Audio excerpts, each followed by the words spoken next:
ಅರ್ಜುನ ಉವಾಚ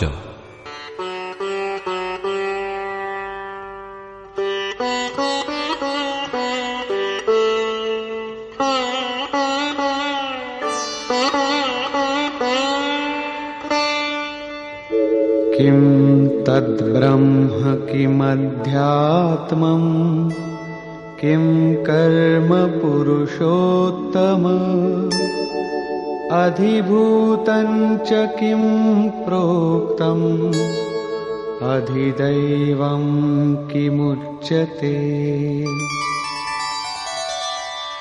ಹೇ ಪುರುಷೋತ್ತಮ, ಈ ಬ್ರಹ್ಮವೆಂಬುದೇನು? ಅಧ್ಯಾತ್ಮವೆಂದರೇನು? ಕರ್ಮ ಎಂಬುದೇನು? ಅಧಿಭೂತ ಅಧಿದೈವ ಎಂದು ಯಾವುದನ್ನು ಕರೆಯುವರು? ಅಧಿಯಜ್ಞ ಕಥಂ ಕೋತ್ರ ದೇಹೇಸ್ಮಿನ್ ಮಧುಸೂದನ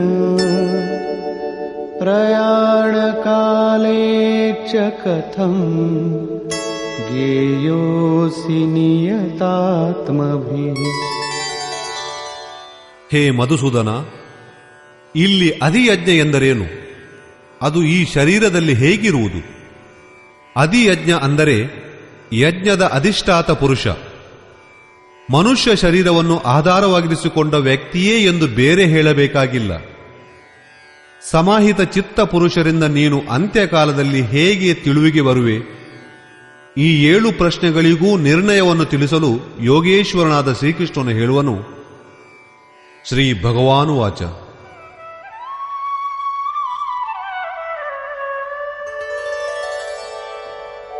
ಅಕ್ಷರಂ ಬ್ರಹ್ಮ ಪರಮಂ ಸ್ವಭಾವೋಧ್ಯಾತ್ಮಮುಚ್ಯತೆ ಭೂತಭಾವೋದ್ಭವಕರೋ ವಿಸರ್ಗಃ ಕರ್ಮ ಸಂಗಿತಃ. ಅಕ್ಷರಂ ಬ್ರಹ್ಮಪರಂ. ಯಾವಾತನು ಅಕ್ಷಯನೋ ಕ್ಷಯವಿಲ್ಲದವನೋ ಅವನೇ ಪರಬ್ರಹ್ಮ. ಸ್ವಭಾವ ಅಧ್ಯಾತ್ಮಂ ಉಚ್ಯತೆ. ತನ್ನಲ್ಲಿ ತಾನು ಸ್ಥಿರನಾಗಿ ನಿಲ್ಲುವುದೇ ಅಧ್ಯಾತ್ಮ, ಅಂದರೆ ಆತ್ಮದ ಅಧಿಪತ್ಯ. ಇದಕ್ಕಿಂತ ಮುನ್ನ ಎಲ್ಲರೂ ಮಾಯೆಯ ಅಧೀನರಾಗಿರುವರು. ಸ್ವಭಾವ ಎಂದರೆ ಸ್ವರೂಪದಲ್ಲಿ ಸ್ಥಿರನಾಗುವಿಕೆ. ತನ್ನಲ್ಲಿ ತಾನು ನೆಲೆಯೂರಿದರೆ ಆಗ ಆತ್ಮದ ಅಧಿಪತ್ಯವು ಆರಂಭವಾಗುವುದು. ಇದೇ ಅಧ್ಯಾತ್ಮ. ಅಧ್ಯಾತ್ಮದ ಪರಾಕಾಷ್ಠೆ. ಭೂತಭಾವೋದ್ಭವಕರ. ಭೂತಗಳಲ್ಲಿ ಏನೊಂದನ್ನೇ ಹುಟ್ಟಿಸಲಿ, ಅರ್ಥಾತ್ ಪ್ರಾಣಿಗಳಲ್ಲಿ ಹುಟ್ಟು ಸಂಕಲ್ಪ ವಿಕಲ್ಪಗಳಿಂದ ಒಳ್ಳೆಯ ಅಥವಾ ಕೆಟ್ಟ ಸಂಸ್ಕಾರಗಳನ್ನು ರಚಿಸುವುದು. ಅವುಗಳ ವಿಸರ್ಗ ಎಂದರೆ ವಿಸರ್ಜನೆ. ಅವುಗಳು ಪೂರ್ತಿ ಅಳಿದು ಹೋಗುವುದೇ ಕರ್ಮದ ಪರಾಕಾಷ್ಠೆ. ಇದೇ ಸಂಪೂರ್ಣ ಕರ್ಮ. ಇದನ್ನೇ ಶ್ರೀಕೃಷ್ಣನು ಸಂಪೂರ್ಣ ಕರ್ಮವನ್ನು ಬಲ್ಲವನು ಎನ್ನುವನು. ಇಲ್ಲಿ ಕರ್ಮವು ಪರಿಪೂರ್ಣವಾಗಿದೆ, ಮುಂದೆ ಅವಶ್ಯಕತೆ ಇಲ್ಲ. ಈ ಸ್ಥಿತಿಯಲ್ಲಿ ಆತನು ಸಮಸ್ತ ಭೂತಗಳಲ್ಲಿ ರಚಿಸಿರುವ ಎಲ್ಲ ಒಳಿತು ಕೆಟ್ಟ ಭಾವನೆಗಳೂ ಸಂಗ್ರಹಿತವಾಗಿ ಸಮೃದ್ಧವಾಗಿರುವವೋ ಅವೆಲ್ಲವೂ ಸರ್ವತಾ ಶಾಂತವಾಗುವು. ಇದೇ ಕರ್ಮದ ಸಂಪೂರ್ಣತೆ. ಅಲ್ಲಿಂದ ಮುಂದೆ ಕರ್ಮದ ಅವಶ್ಯಕತೆ ಇಲ್ಲವಾಗುವುದು. ಆದ್ದರಿಂದ ಕರ್ಮವೆಂಬುದು ಒಳ್ಳೆಯ ಅಥವಾ ಕೆಟ್ಟ ಸಂಸ್ಕಾರಗಳನ್ನು ಶಮನಗೊಳಿಸುವಂತಹದ್ದು. ಕರ್ಮದ ಅರ್ಥ ಚಿಂತನ, ಅದು ಯಜ್ಞದಲ್ಲಿದೆ. ಅಧಿಭೂತಂ ಕ್ಷರೋ ಭಾವಃ ಪುರುಷಶ್ಚಾಧಿದೈವತಂ ಅಧಿಯಜ್ಞೋಹಮೇವಾತ್ರ ದೇಹೇ ದೇಹಭೃತಾಂ ವರ. ಅಕ್ಷರ ಭಾವವು ಎಲ್ಲಿಯ ತನಕ ದೊರೆಯುವುದಿಲ್ಲವೋ ಅಲ್ಲಿಯ ತನಕ ನಾಶವಾಗುವಂತಹ ಸಂಪೂರ್ಣ ಕ್ಷರಭಾವವು ಅಧಿಭೂತ ಎಂದರೆ ಭೂತಗಳ ಅಧಿಷ್ಠಾನ. ಅದೇ ಸಮಸ್ತ ಭೂತಗಳ ಉತ್ಪತ್ತಿಗೆ ಕಾರಣವಾದುದು. ಪುರುಷಃ ಚ ಅಧಿದೈವತಂ. ಪ್ರಕೃತಿಗೆ ಹೊರತಾಗಿ ಯಾವ ಪುರುಷನಿರುವನೋ ಅವನೇ ಅಧಿದೈವ, ಅಂದರೆ ಸಂಪೂರ್ಣ ದೇವತೆಗಳ ಅಧಿಷ್ಠಾತ. ದೈವೀ ಸಂಪತ್ತು ಅದೇ ಪರಮದೇವನಲ್ಲಿ ವಿಲೀನವಾಗುವುದು. ದೇಹಧಾರಿಗಳಲ್ಲಿ ಶ್ರೇಷ್ಠನಾಗಿರುವ ಅರ್ಜುನ, ಈ ಮನುಷ್ಯ ತನುವಿನಲ್ಲೇ ಅಧಿಯಜ್ಞ ಅಂದರೆ ಯಜ್ಞದ ಅಧಿಷ್ಠಾನವಿದೆ. ಆದ್ದರಿಂದ ಈ ಶರೀರದಲ್ಲಿ ಅವ್ಯಕ್ತ ಸ್ವರೂಪವಾಗಿ ಕುಳಿತಿರುವ ಮಹಾಪುರುಷನೇ ಅಧಿಯಜ್ಞ. ಶ್ರೀಕೃಷ್ಣನು ಓರ್ವ ಯೋಗಿ. ಆತನು ಸಂಪೂರ್ಣ ಯಜ್ಞಗಳ ಭೋಕ್ತಾ ಪುರುಷನು. ಕಡೆಯಲ್ಲಿ ಯಜ್ಞವು ಅವನಲ್ಲಿ ಪ್ರವೇಶಿಸಿಬಿಡುವುದು. ಅದೇ ಪರಮ ಪುರುಷನ ಭಾವ. ಈ ರೀತಿಯಾಗಿ ಅರ್ಜುನನ 6 ಪ್ರಶ್ನೆಗಳಿಗೆ ಸಮಾಧಾನ ದೊರಕಿದಂತಾಯಿತು. ಉಳಿದುದು ಕಡೆಯ ಪ್ರಶ್ನೆ. ಅಂತ್ಯಕಾಲದಲ್ಲಿ ವಿಸ್ಮೃಕನೇ ಆಗದಿರುವಂತಹ ನೀನು ತಿಳುವಳಿಕೆಗೆ ಬರುವೆ ಎಂದರೇನು?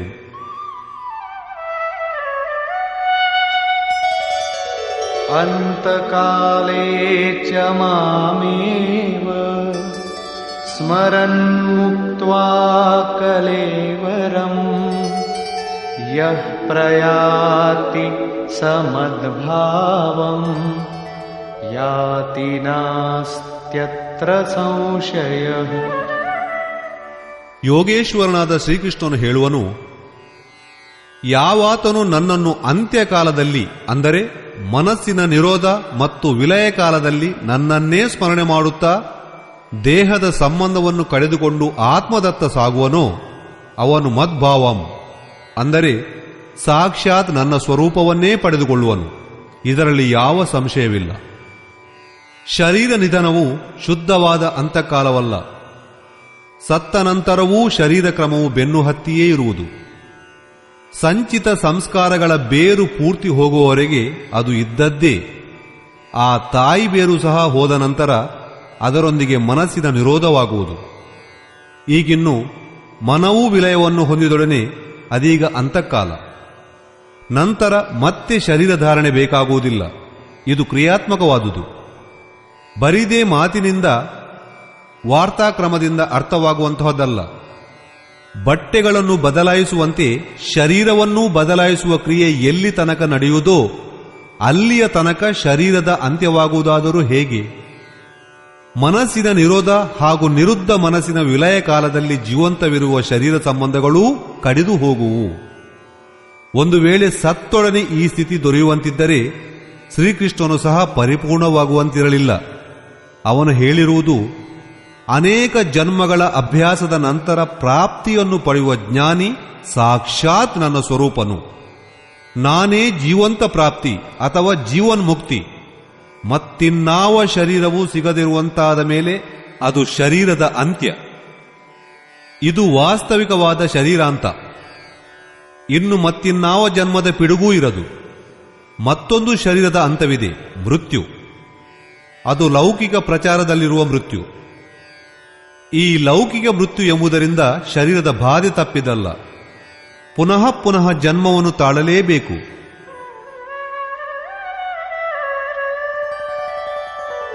ಯಂ ಯಂ ವಾಪಿ ಸ್ಮರನ್ ಭಾವಂ ತ್ಯಜತ್ಯಂತೆ ಕಲೇವರಂ ತಂ ತಮೇವೈತಿ ಕೌಂತೇಯ ಸದಾ ತದ್ಭಾವ ಭಾವಿತಃ. ಎಲೆ ಕೌಂತೇಯ, ಮರಣಕಾಲದಲ್ಲಿ ಮನುಷ್ಯನು ಯಾವ ಯಾವ ಭಾವಗಳನ್ನು ನೆನೆಸಿಕೊಳ್ಳುತ್ತಾ ದೇಹವನ್ನು ಬಿಡುವನೋ ಅದೇ ಭಾವಗಳಿಗೆ ತಕ್ಕಂತೆ ಮತ್ತೆ ಶರೀರವನ್ನು ಪಡೆದುಕೊಳ್ಳುವನು. ಹಾಗಾದರೆ ಬಹಳ ಸುಲಭವಾದ ವ್ಯಾಪಾರವಾದಂತಾಯಿತು. ಜೀವಮಾನವೆಲ್ಲವೂ ಮೋಜ ವಿಲಾಸಗಳಲ್ಲಿ ಕಳೆದು ಸಾಯುವಾಗ ಪರಮಾತ್ಮನನ್ನು ಸ್ಮರಿಸಿದರೆ ಸಾಕು. ಶ್ರೀಕೃಷ್ಣನು ಹೇಳುವನು, ಅದು ಅಷ್ಟು ಸುಲಭವಲ್ಲ. ಸದಾ ತದ್ಭಾವ ಭಾವಿತಃ. ಜೀವಮಾನವೆಲ್ಲ ಹೇಗಿರುವನೋ ಅಂತಹ ಭಾವನೆಗಳನ್ನೇ ಅವನು ಚಿಂತಿಸುವನು. ಜೀವಿಸಿದ್ದಾಗ ಯಾವ ಭಾವಗಳು ಮತ್ತೆ ಮತ್ತೆ ಕಾಡುವೋ ಅವೇ ಪುನಃ ಪುನಃ ನಮ್ಮನ್ನು ಆವರಿಸುತ್ತಿರುವುದು. ಬೇರೆಯ ಭಾವನೆಗಳು ಹುಟ್ಟಲು ಅವಕಾಶವಿರುವುದಿಲ್ಲ. ಆದ್ದರಿಂದ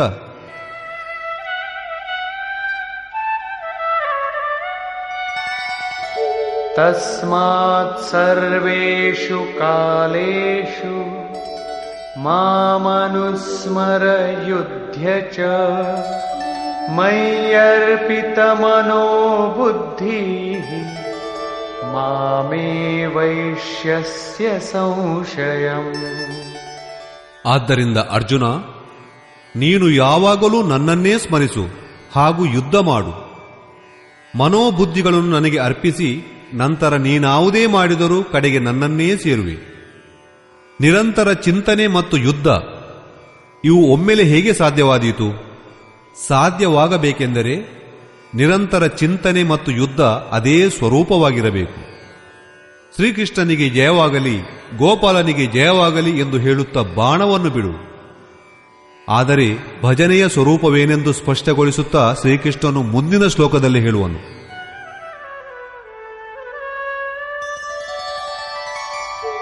ಅಭ್ಯಾಸಯೋಗಯುಕ್ತೇನ ಚೇತಸಾ ನಾನ್ಯಗಾಮಿನಾ ಪರಮಂ ಪುರುಷಂ ದಿವ್ಯಂ ಯಾತಿ ಪಾರ್ಥಾನುಚಿಂತಯನ್.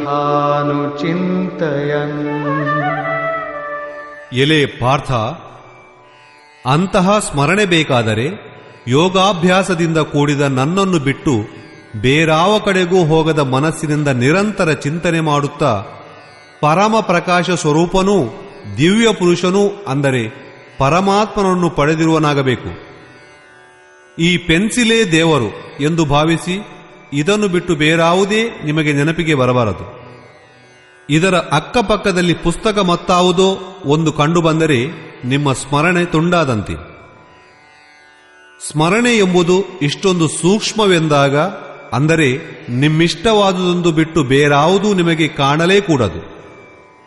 ಮನಸ್ಸಿನಲ್ಲಿ ಯಾವ ಅಲೆಯೂ ಏಳಬಾರದು ಎಂದಾಗ ಸ್ಮರಣೆ ಮತ್ತು ಯುದ್ಧ ಒಂದೇ ಕಾಲದಲ್ಲಿ ಹೇಗೆ ತಾನೇ ಸಾಧ್ಯ? ವಾಸ್ತವವಾಗಿ ನೀವು ನಿಮ್ಮ ಚಿತ್ತ ವೃತ್ತಿಗಳನ್ನು ಎಲ್ಲಾ ದೆಸೆಗಳಿಂದಲೂ ಸೆಳೆದು ನಿಮ್ಮ ಆರಾಧ್ಯವನ್ನು ನನ್ನಲ್ಲಿ ಕೇಂದ್ರೀಕರಿಸಿದರೆ ಅದೇ ಕಾಲದಲ್ಲಿ ನಿಮ್ಮಲ್ಲಿರುವ ಮಾಯಾ ಪ್ರವೃತ್ತಿಗಳು, ಕಾಮ ಕ್ರೋಧಾದಿಗಳು ನಿಮ್ಮ ಮುಂದೆ ನಿಂತು ಬಾಧೆಗಳನ್ನು ನೀಡುವು. ನೀವು ಸ್ಮರಣೆಯಲ್ಲಿರುವಿರಿ, ಆದರೆ ಅವು ನಿಮ್ಮಲ್ಲಿ ಉದ್ವೇಗವನ್ನು ಹುಟ್ಟಿಸಿ ಮನಸ್ಸನ್ನು ಕಲಕುವುದು, ಸ್ಮರಣೆಯಿಂದ ದೂರ ಮಾಡಲು ಯತ್ನಿಸುವುದು. ಈ ಬಾಹ್ಯ ಪ್ರವೃತ್ತಿಗಳಿಂದ ಪಾರಗಾಣುವುದೇ ಪಾರಾಗಬೇಕೆಂಬ ಆಕಾಂಕ್ಷೆಯೇ ಯುದ್ಧ. ನಿರಂತರ ಜೀವನದೊಂದಿಗೆ ಮಾತ್ರ ಯುದ್ಧ ಸಾಧ್ಯ. ಗೀತೆಯ ಒಂದೇ ಒಂದು ಶ್ಲೋಕ ಸಹ ಹೊರಗಿನ ಕೊಲೆ, ಸುಲಿಗೆ, ರಕ್ತಪಾತವನ್ನು ಸಮರ್ಥಿಸುವುದಿಲ್ಲ. ಚಿಂತನೆ ಮಾಡಬೇಕಾದುದು ಯಾವುದನ್ನು? ಅದಕ್ಕೆ ಹೇಳುವನು,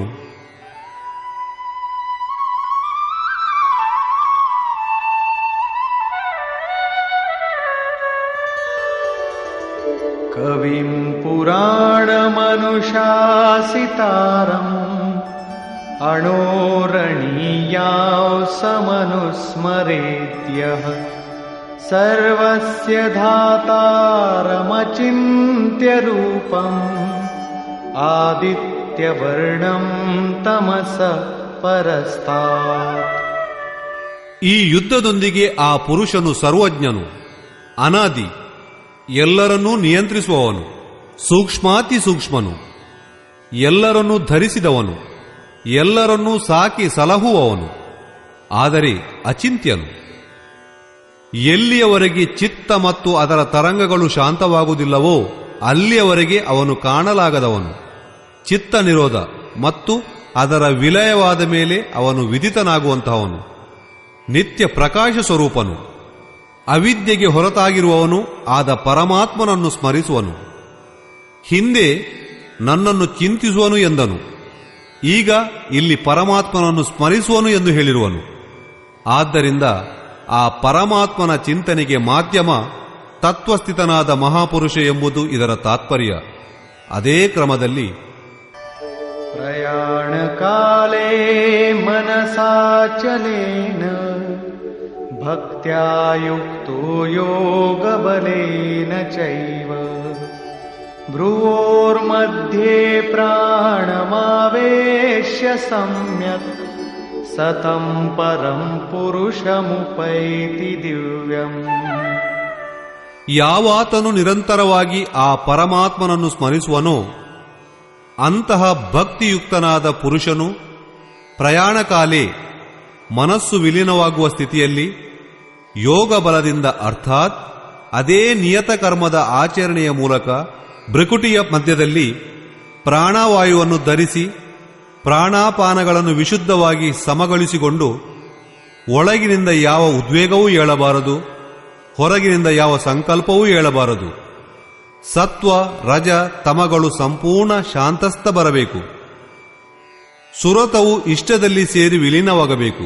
ಅಂತಹ ವೇಳೆ ಅಚಲವಾದ ಆ ಮನವು, ಅಂದರೆ ಸ್ಥಿರ ಬುದ್ಧಿಯನ್ನು ಹೊಂದಿದ ಪುರುಷನು ದಿವ್ಯ ಪುರುಷನಾದ ಆ ಪರಮಾತ್ಮನನ್ನು ಸೇರುವನು.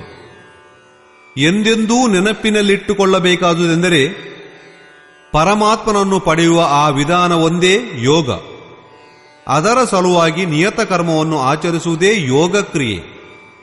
ಅದನ್ನು ವಿಸ್ತೃತವಾಗಿ ಯೋಗೇಶ್ವರನಾದ ಶ್ರೀಕೃಷ್ಣನು ಗೀತೆಯ 4ನೇ ಮತ್ತು 6ನೇ ಅಧ್ಯಾಯಗಳಲ್ಲಿ ಹೇಳಿರುವನು. ಈಗ ಆತನು ಹೇಳಿದನು, ನಿರಂತರವಾಗಿ ನನ್ನನ್ನೇ ಸ್ಮರಿಸು ಎಂದು. ಹೇಗೆಂದರೆ ಇದೇ ಯೋಗಾಧಾರಣೆಯಲ್ಲಿದ್ದುಕೊಂಡು ಮಾಡಬೇಕು. ಹೀಗೆ ಮಾಡುವವನು ಯೋಗ ಪುರುಷನನ್ನೇ ಪಡೆಯುವನು. ಅವನು ಎಂದೆಂದೂ ವಿಸ್ಮೃತಿಗೆ ವಶನಾಗನು. ಅಂದರೆ ಇಲ್ಲಿ ಪರಮಾತ್ಮನು ಪ್ರಯಾಣ ಕಾಲದಲ್ಲಿ ಹೇಗೆ ಪೀಡಿತನಾಗುವನು ಎಂಬ ಪ್ರಶ್ನೆಗೆ ಸಮಾಧಾನ ದೊರಕಿದಂತಾಯಿತು. ಈಗ ಗೀತೆಯಲ್ಲಿ ಅಲ್ಲಲ್ಲಿ ಕಾಣಬರುವಂತಹ ಪಡೆಯಲು ಯೋಗ್ಯವಾದ ಪದ ಏನೆಂಬುದನ್ನು ನೋಡೋಣ. ಯದಕ್ಷರಂ ವೇದವಿದೋ ವದಂತಿ ವಿಶಂತಿ ಯದ್ಯತಯೋ ವೀತರಾಗಾಃ ಯದಿಚ್ಛಂತೋ ಬ್ರಹ್ಮಚರ್ಯಂ ಚರಂತಿ ತತ್ತೇ ಪದಂ ಸಂಗ್ರಹೇಣ ಪ್ರವಕ್ಷ್ಯೆ. ವೇದವಿದ್ ಎಂದರೆ ಅವಿದಿತವಾದ ತತ್ವವನ್ನು ಪ್ರತ್ಯಕ್ಷವಾಗಿ ನೋಡಿ ತಿಳಿದವರು. ಯಾವ ಪರಮಾತ್ಮನನ್ನು ಅಕ್ಷರ ಎಂದರೆ ಕ್ಷಯವಿಲ್ಲದವನು ಎಂದು ಹೇಳುವರೋ, ರಾಗ ದ್ವೇಷಾದಿಗಳನ್ನು ಕಳೆದುಕೊಂಡಿರುವ ಯಾವ ಮಹಾತ್ಮರು ಪರಮಾತ್ಮನನ್ನು ಪ್ರವೇಶಿಸುವರೋ, ಯಾವ ಪರಮಾತ್ಮನನ್ನು ಪಡೆಯುವ ಸಲುವಾಗಿ ಬ್ರಹ್ಮಚರ್ಯ ವ್ರತವನ್ನು ಪರಿಪಾಲಿಸುವರೋ, ಅಂದರೆ ಬ್ರಹ್ಮಚರ್ಯದ ಅರ್ಥ ಬರಿದೇ ಜನನೇಂದ್ರಿಯಗಳನ್ನು ನಿಗ್ರಹಿಸುವುದಷ್ಟೇ ಅಲ್ಲ. ಬ್ರಹ್ಮ ಆಚರತಿ ಸ ಬ್ರಹ್ಮಚಾರಿ. ಬಾಹ್ಯ ಸ್ಪರ್ಶಗಳನ್ನು ಮನಸಾ ತ್ಯಜಿಸಿ ಬ್ರಹ್ಮನನ್ನು ನಿರಂತರವಾಗಿ ಚಿಂತನೆ ಸ್ಮರಣ ಮಾಡುವುದೇ ಬ್ರಹ್ಮಚರ್ಯ. ಹೀಗೆ ಯಾವಾತನು ಬ್ರಹ್ಮನ ದರ್ಶನವನ್ನು ಮಾಡಿಸಿ ಅದರಲ್ಲೇ ಸ್ಥಿರವಾಗಿ ನೆಲೆಸುವಂತೆ ಮಾಡುವನೋ ಆತನು ಬ್ರಹ್ಮಚಾರಿ. ಇದರಲ್ಲಿ ಬರಿಯ ಬಾಹ್ಯ ಇಂದ್ರಿಯಗಳ ಸಂಯಮವಷ್ಟೇ ಅಲ್ಲ, ಸಕಲೇಂದ್ರಿಯಗಳ ಸಂಯಮವೂ ತಾನಾಗಿ ಉಂಟಾಗುವುದು. ಈ ರೀತಿಯಲ್ಲಿ ಬ್ರಹ್ಮಚರ್ಯವನ್ನು ಪಾಲಿಸುವವನು ಎಂದು ಇದರ ಅರ್ಥ. ಹೃದಯದಲ್ಲಿ ಸಂಗ್ರಹಿಸಲು ಯೋಗ್ಯವಾದ ಅಥವಾ ಚಿಂತನ ಮಾಡಲು ಅರ್ಹವಾದ ಈ ಪದವಿಯನ್ನು ನಾನು ನಿನಗೆ ಹೇಳುವೆ. ಆ ಪದವಾವುದು, ಅದನ್ನು ಹೇಗೆ ಪಡೆಯಬೇಕು ಎಂಬ ಬಗ್ಗೆ ಯೋಗೇಶ್ವರನಾದ ಶ್ರೀಕೃಷ್ಣನು ಈ ರೀತಿ ಹೇಳುವನು.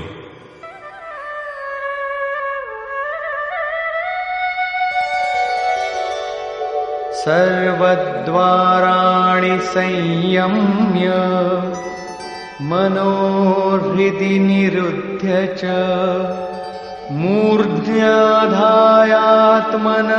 ಪ್ರಾಣಂ ಆಸ್ಥಿತೋ ಯೋಗಧಾರಣ. ಎಲ್ಲ ಇಂದ್ರಿಯಗಳ ಕವಾಟವನ್ನು ಮುಚ್ಚಿ, ಅಂದರೆ ವಾಸನೆಗಳಿಂದ ಬೇರೆಯಾಗಿ ಮನಸ್ಸನ್ನು ಹೃದಯದಲ್ಲಿ ನೆಲೆಸುವಂತೆ ಮಾಡಿ, ಪ್ರಾಣ ಎಂದರೆ ಅಂತಃಕರಣ, ಅಂತಃಕರಣಗಳ ವ್ಯಾಪಾರವನ್ನು ಮಸ್ತಿಷ್ಕದಲ್ಲಿ ಪೂರ್ತಿ ನಿಲ್ಲಿಸಿ ಯೋಗಾಧಾರಣೆಯಲ್ಲಿ ಪೂರ್ಣಸ್ಥಿತನಾಗಿ ಓಮಿತ್ಯೇಕಾಕ್ಷರಂ ಬ್ರಹ್ಮ ವ್ಯಾಹರನ್ ಮಾಮನುಸ್ಮರನ್ ಯಃ ಪ್ರಯಾತಿ ತ್ಯಜನ್ ದೇಹಂ ಸ ಯಾತಿ ಪರಮಾಂ ಗತಿಂ. ಯಾವಾತನು ಓಂ ಎನ್ನುತ್ತಾ ಓಂ ಎಂಬುದಷ್ಟೇ ಅಕ್ಷಯವಾದ ಬ್ರಹ್ಮವನ್ನು ಪರಿಚಯಿಸುವುದು, ಅದರ ಜಪ ಮತ್ತು ನನ್ನ ಸ್ಮರಣೆಯನ್ನು ಮಾಡುತ್ತಾ ಶರೀರವನ್ನು ತ್ಯಜಿಸುವನೋ ಆತನು ಪರಮಗತಿಯನ್ನು ಪಡೆಯುವನು. ಶ್ರೀಕೃಷ್ಣನು ಓರ್ವ ಯೋಗೇಶ್ವರ, ಪರಮ ತತ್ವದಲ್ಲಿ ಸ್ಥಿರನಾಗಿದ್ದ ಮಹಾಪುರುಷ, ಸದ್ಗುರು. ಯೋಗೇಶ್ವರನಾದ ಶ್ರೀಕೃಷ್ಣನು ಹೇಳುವನು, ಓಂಕಾರವು ಅಕ್ಷಯ ಬ್ರಹ್ಮದ ಪರಿಚಾಯಕ. ನೀನು ಅದರ ಜಪ ಮಾಡು ಮತ್ತು ನನ್ನನ್ನು ಧ್ಯಾನಿಸು. ಪ್ರಾಪ್ತಿ ಹೊಂದಿದ ಪ್ರತಿಯೋರ್ವ ಮಹಾಪುರುಷನ ನಾಮವೂ ಅದೇ. ತಾನು ಪಡೆದಿರುವುದು, ತಾನು ವಿಲಯವನ್ನು ಹೊಂದಿರುವುದು ಅದೇ ಆತನ ಹೆಸರು. ಆದ್ದರಿಂದ ನಾಮವು ಓಂಕಾರದ್ದು, ರೂಪವು ತನ್ನದ್ದು. ಯೋಗೇಶ್ವರನು ಕೃಷ್ಣ ಕೃಷ್ಣ ಎಂದು ಜಪಿಸಲು ಹೇಳಲಿಲ್ಲ. ಕಾಲಾನಂತರದಲ್ಲಿ ಭಾವುಕರಾದವರು ಆತನ ನಾಮವನ್ನು ಜಪಿಸತೊಡಗಿದರು. ತಮ್ಮ ತಮ್ಮ ಶ್ರದ್ಧೆಗನುಗುಣವಾಗಿ ಫಲವನ್ನು ಪಡೆಯುವರು. ಮನುಷ್ಯನ ಶ್ರದ್ಧೆಯು ಎಲ್ಲಿಯವರೆಗೆ ಹೋಗಿ ನಿಂತು ಬಿಡುವುದೋ ಅಲ್ಲಿಯೇ ನಾನು ಆತನ ಶ್ರದ್ಧೆಯನ್ನು ಪುಷ್ಟಿಗೊಳಿಸುವೆ ಹಾಗೂ ಫಲವನ್ನೂ ನಿರ್ಣಯಿಸಿಕೊಡುವೆ. ಭಗವಾನ್ ಶಿವನು ರಾಮ ಜಪವನ್ನು ಮಾಡುವಂತೆ ಒತ್ತಾಯಿಸಿರುವನು. ರಮಂತಿಯೇ ಯೋಗಿನೋ ಯಸ್ಮಿನ್ ಸ ರಾಮಃ. ರಾ ಮತ್ತು ಮಾ ಇವೆರಡರ ನಡುವೆ ಕಬೀರ ರಾ ಲುಕಾಯ್ ಎಂದರೆ ರಾ ಮತ್ತು ಮಾ ಈ ಎರಡು ಅಕ್ಷರಗಳ ನಡುವೆ ಕಬೀರನು ತನ್ನ ಮನವನ್ನು ತಡೆ ಹಿಡಿದು ನಿಲ್ಲಿಸಬಲ್ಲವನಾದನು. ಶ್ರೀಕೃಷ್ಣನು ಓಂಕಾರಕ್ಕೆ ಒತ್ತು ಕೊಟ್ಟಿರುವನು. ಓ ಹಂಸ ಓಂ. ಆ ಸತ್ಯವು ನನ್ನೊಳಗಿದೆ, ಹೊರಗೆಲ್ಲೂ ಹುಡುಗುತ್ತಾ ತಿರುಗಬೇಕಾಗಿಲ್ಲ. ಈ ಓಂಕಾರವು ಪರಮ ಸತ್ಯವನ್ನು ಪರಿಚಯ ಮಾಡಿಕೊಟ್ಟು ಸುಮ್ಮನಾಗುವುದು. ವಸ್ತುತಃ ಆ ಪ್ರಭುವಿಗೆ ಅನಂತ ನಾಮಗಳಿವೆ. ಆದರೆ ಜಪದ ಸಲುವಾಗಿ ಹೇಳುವುದಾದರೆ ಚಿಕ್ಕದಾಗಿರಬೇಕು, ಶ್ವಾಸದಲ್ಲಿ ಎರಕವಾಗುವಂತಿರಬೇಕು. ಮತ್ತೊಂದು ಏನೆಂದರೆ ಪರಮಾತ್ಮನ ಬೋಧೆಯನ್ನೇ ನೀಡುವುದು. ಅದಕ್ಕಿಂತ ಭಿನ್ನವಾಗಿ ಬೇರಾವ ದೇವಿ ದೇವತೆಗಳ ಅವಿವೇಕಪೂರ್ಣ ಕಲ್ಪನೆಯಲ್ಲಿ ತೊಳಲಾಡುತ್ತಾ ನಮ್ಮ ಲಕ್ಷ್ಯದಿಂದ ದೃಷ್ಟಿಯನ್ನು ಅತ್ತಿತ್ತ ಹೊರಳದಂತೆ ನೋಡಿಕೊಳ್ಳಬೇಕು. ಪೂಜ್ಯ ಮಹಾಸ್ವಾಮಿಗಳು ಹೇಳುತ್ತಿದ್ದರು, ನನ್ನ ರೂಪವನ್ನು ನೋಡಿ, ನಂತರ ನಿಮ್ಮ ನಿಮ್ಮ ಶ್ರದ್ಧೆಗೆ ಅನುಸಾರವಾಗಿ 2 ಅಥವಾ 3 ಅಕ್ಷರದ ನಾಮ, ಓಂಕಾರವೋ ರಾಮನಾಮವೋ ಅಥವಾ ಶಿವನಾಮವೋ ಯಾವುದಾದರೊಂದು ನಾಮವನ್ನು ತೆಗೆದುಕೊಳ್ಳಿ. ಅದನ್ನೇ ಚಿಂತನೆ ಮಾಡಿರಿ ಹಾಗೂ ಅದರ ಅರ್ಥ ಸ್ವರೂಪದ ಧ್ಯಾನ ಮಾಡಿರಿ. ಧ್ಯಾನವು ಯಾವಾಗಲೂ ಸದ್ಗುರುವಿನದೇ ಆಗಿರಬೇಕು. ನೀವು ರಾಮ, ಕೃಷ್ಣ ಅಥವಾ ವೀತರಾಗ ವಿಷಯಂ ವಾ ಚಿತ್ತಂ, ವೀತರಾಗನಾದ ಮಹಾತ್ಮನ ಅಥವಾ ಯಥಾಭಿಮತ ಧ್ಯಾನಾದ್ವಾ ಯಾವ ಸ್ವರೂಪವನ್ನು ಬೇಕಾದರೂ ಹಿಡಿದುಕೊಳ್ಳಿ. ಅವರು ನಿಮ್ಮ ಅನುಭವಕ್ಕೆ ಬರುವರು, ನಿಮಗೆ ಪ್ರಾಪ್ತರಾಗುವರು, ನಿಮ್ಮನ್ನು ನಿಮ್ಮ ಸಮಕಾಲೀನ ಸದ್ಗುರುವಿನ ಕಡೆಗೆ ಒಯ್ಯುವರು. ಆ ಸದ್ಗುರುವಿನ ಸಹವಾಸದಿಂದ ನೀವು ಕ್ರಮಕ್ರಮವಾಗಿ ಪ್ರಕೃತಿಯ ಕ್ಷೇತ್ರದಿಂದ ಪಾರಾಗುತ್ತಾ ಹೋಗುವಿರಿ. ನಾನು ಸಹ ಮೊದಮೊದಲು ಓರ್ವ ದೇವತೆ, ಅಂದರೆ ಶ್ರೀಕೃಷ್ಣನ ವಿರಾಟ ರೂಪದ ಚಿತ್ರವನ್ನೇ ಯಾವಾಗಲೂ ನೆನೆಯುತ್ತಿದ್ದೆ. ಪೂಜ್ಯ ಮಹಾಸ್ವಾಮಿಗಳ ಅನುಭವದ ಪ್ರವೇಶವನ್ನು ಪಡೆದೊಡನೆ ಅದು ಶಾಂತವಾಯಿತು. ಪ್ರಾರಂಭ ಸಾಧಕರು ನಾಮಜಪವನ್ನೇನೋ ಮಾಡುವರು, ಆದರೆ ಮಹಾಪುರುಷರ ಸ್ವರೂಪವನ್ನು ಧ್ಯಾನಿಸಲು ಹಿಂಜರಿಯುವರು. ಅವರು ತಾವು ಸಂಪಾದಿಸಿದ ಮಾನ್ಯತೆಗಳನ್ನು ಪೂರ್ವಾಗ್ರಹದಂತೆ ಇಟ್ಟುಕೊಂಡಿರುವರು, ಅದನ್ನು ಕೈಬಿಡಲಾರರು. ಶ್ರೀಕೃಷ್ಣನು ನಿಷೇಧಿಸುವಂತಹ ಬೇರಾವುದೋ ದೇವತೆಯನ್ನು ಧ್ಯಾನಿಸುವರು. ಆದ್ದರಿಂದ ಪೂರ್ಣ ಸಮರ್ಪಣ ಭಾವದಿಂದ ಯಾರಾದರೊಬ್ಬ ಮಹಾಪುರುಷನ ಶರಣು ಹೋಗಿರಿ. ಪುಣ್ಯ ಪುರುಷಾರ್ಥಗಳು ಪ್ರಬಲವಾದೊಡನೆ ಕಂಟಕಗಳು ಶಮನವಾಗಿ ಯಥಾರ್ಥವಾದ ಕ್ರಿಯೆಯಲ್ಲಿ ನೀವು ತೊಡಗುವಿರಿ. ಯೋಗೇಶ್ವರನಾದ ಶ್ರೀಕೃಷ್ಣನ ಮತಾನುಸಾರವಾಗಿ ಈ ರೀತಿ ಓಂಕಾರ ಜಪ ಮತ್ತು ಪರಮಾತ್ಮ ಸ್ವರೂಪದ ನಿರಂತರ ಸಂಬಂಧವೂ ಕೈಬಿಟ್ಟು ಹೋಗುವುದು. ಬರಿಯ ಸಾವಿನಿಂದ ಶರೀರವು ಕೈಬಿಟ್ಟು ಹೋಗಲಾರದು.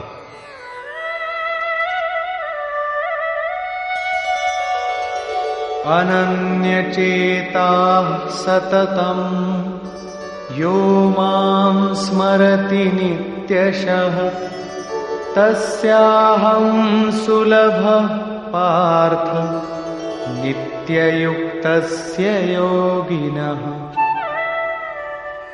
ನನ್ನ ವಿನಃ ಬೇರಾರೂ ಇಲ್ಲವೇ ಇಲ್ಲ ಎಂಬ ಅನನ್ಯ ಭಾವದಿಂದ ಯಾವಾತನು ನನ್ನನ್ನು ನಿತ್ಯವೂ ಸ್ಮರಿಸುವನೋ ಅಂತಹ ನಿತ್ಯಯುಕ್ತನಾಗಿ ಚಿಂತಿಸುವ ಯೋಗಿಗೆ ನಾನು ಅತಿ ಸುಲಭನಾಗುವೆ. ನೀವು ಸುಲಭವಾದುದರಿಂದ ಏನು ಸಿಕ್ಕಿದಂತಾಯಿತು? ಮಾಮುಪೇತ್ಯ ಪುನರ್ಜನ್ಮ ದುಃಖಾಲಯಮಶಾಶ್ವತಂ ನಾಪ್ನುವಂತಿ ಮಹಾತ್ಮಾನಃ ಸಂಸಿದ್ಧಿಂ ಪರಮಾಂ ಗತಾಃ. ನನ್ನನ್ನು ಪಡೆಯುವುದರಿಂದ ದುಃಖದ ಮಡುವೆನಿಸಿಕೊಂಡ ಪುನರ್ಜನ್ಮಗಳ ಕೋಟಲೆಗಳನ್ನು ಕಳೆದುಕೊಂಡು ಪರಮಸಿದ್ಧಿಯನ್ನೈದುವನು. ಅಂದರೆ ನನ್ನನ್ನು ಪಡೆಯುವುದು ಪರಮಸಿದ್ಧಿಯನ್ನು ಹೊಂದುವುದು ಎರಡೂ ಒಂದೇ. ಪುನರ್ಜನ್ಮವನ್ನು ಪಡೆಯದಿರುವಿಕೆ ಎಂದರೆ ಪರಮಾತ್ಮನನ್ನು ಸೇರುವಿಕೆ ಎಂಬುದೊಂದೇ ಅರ್ಥ. ಹಾಗಾದರೆ ಪುನರ್ಜನ್ಮವೆಂಬುದರ ಗಡಿ ಎಲ್ಲಿಯ ತನಕ? ಆ ಬ್ರಹ್ಮಭುವನಾಲ್ಲೋಕಾ ಪುನರಾವರ್ತಿನೋರ್ಜುನ ಮಾಮುಪೇತ್ಯ ತು ಕೌಂತೇಯ ಪುನರ್ಜನ್ಮನ ವಿದ್ಯತೆ.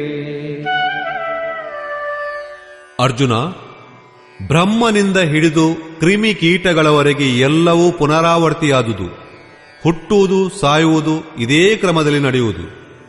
ಅಂದರೆ ಕೌಂತೇಯ, ನನ್ನನ್ನು ಪಡೆದ ನಂತರ ಆ ಪುರುಷನಿಗೆ ಪುನರ್ಜನ್ಮವೆಂಬುದೇ ಇಲ್ಲ.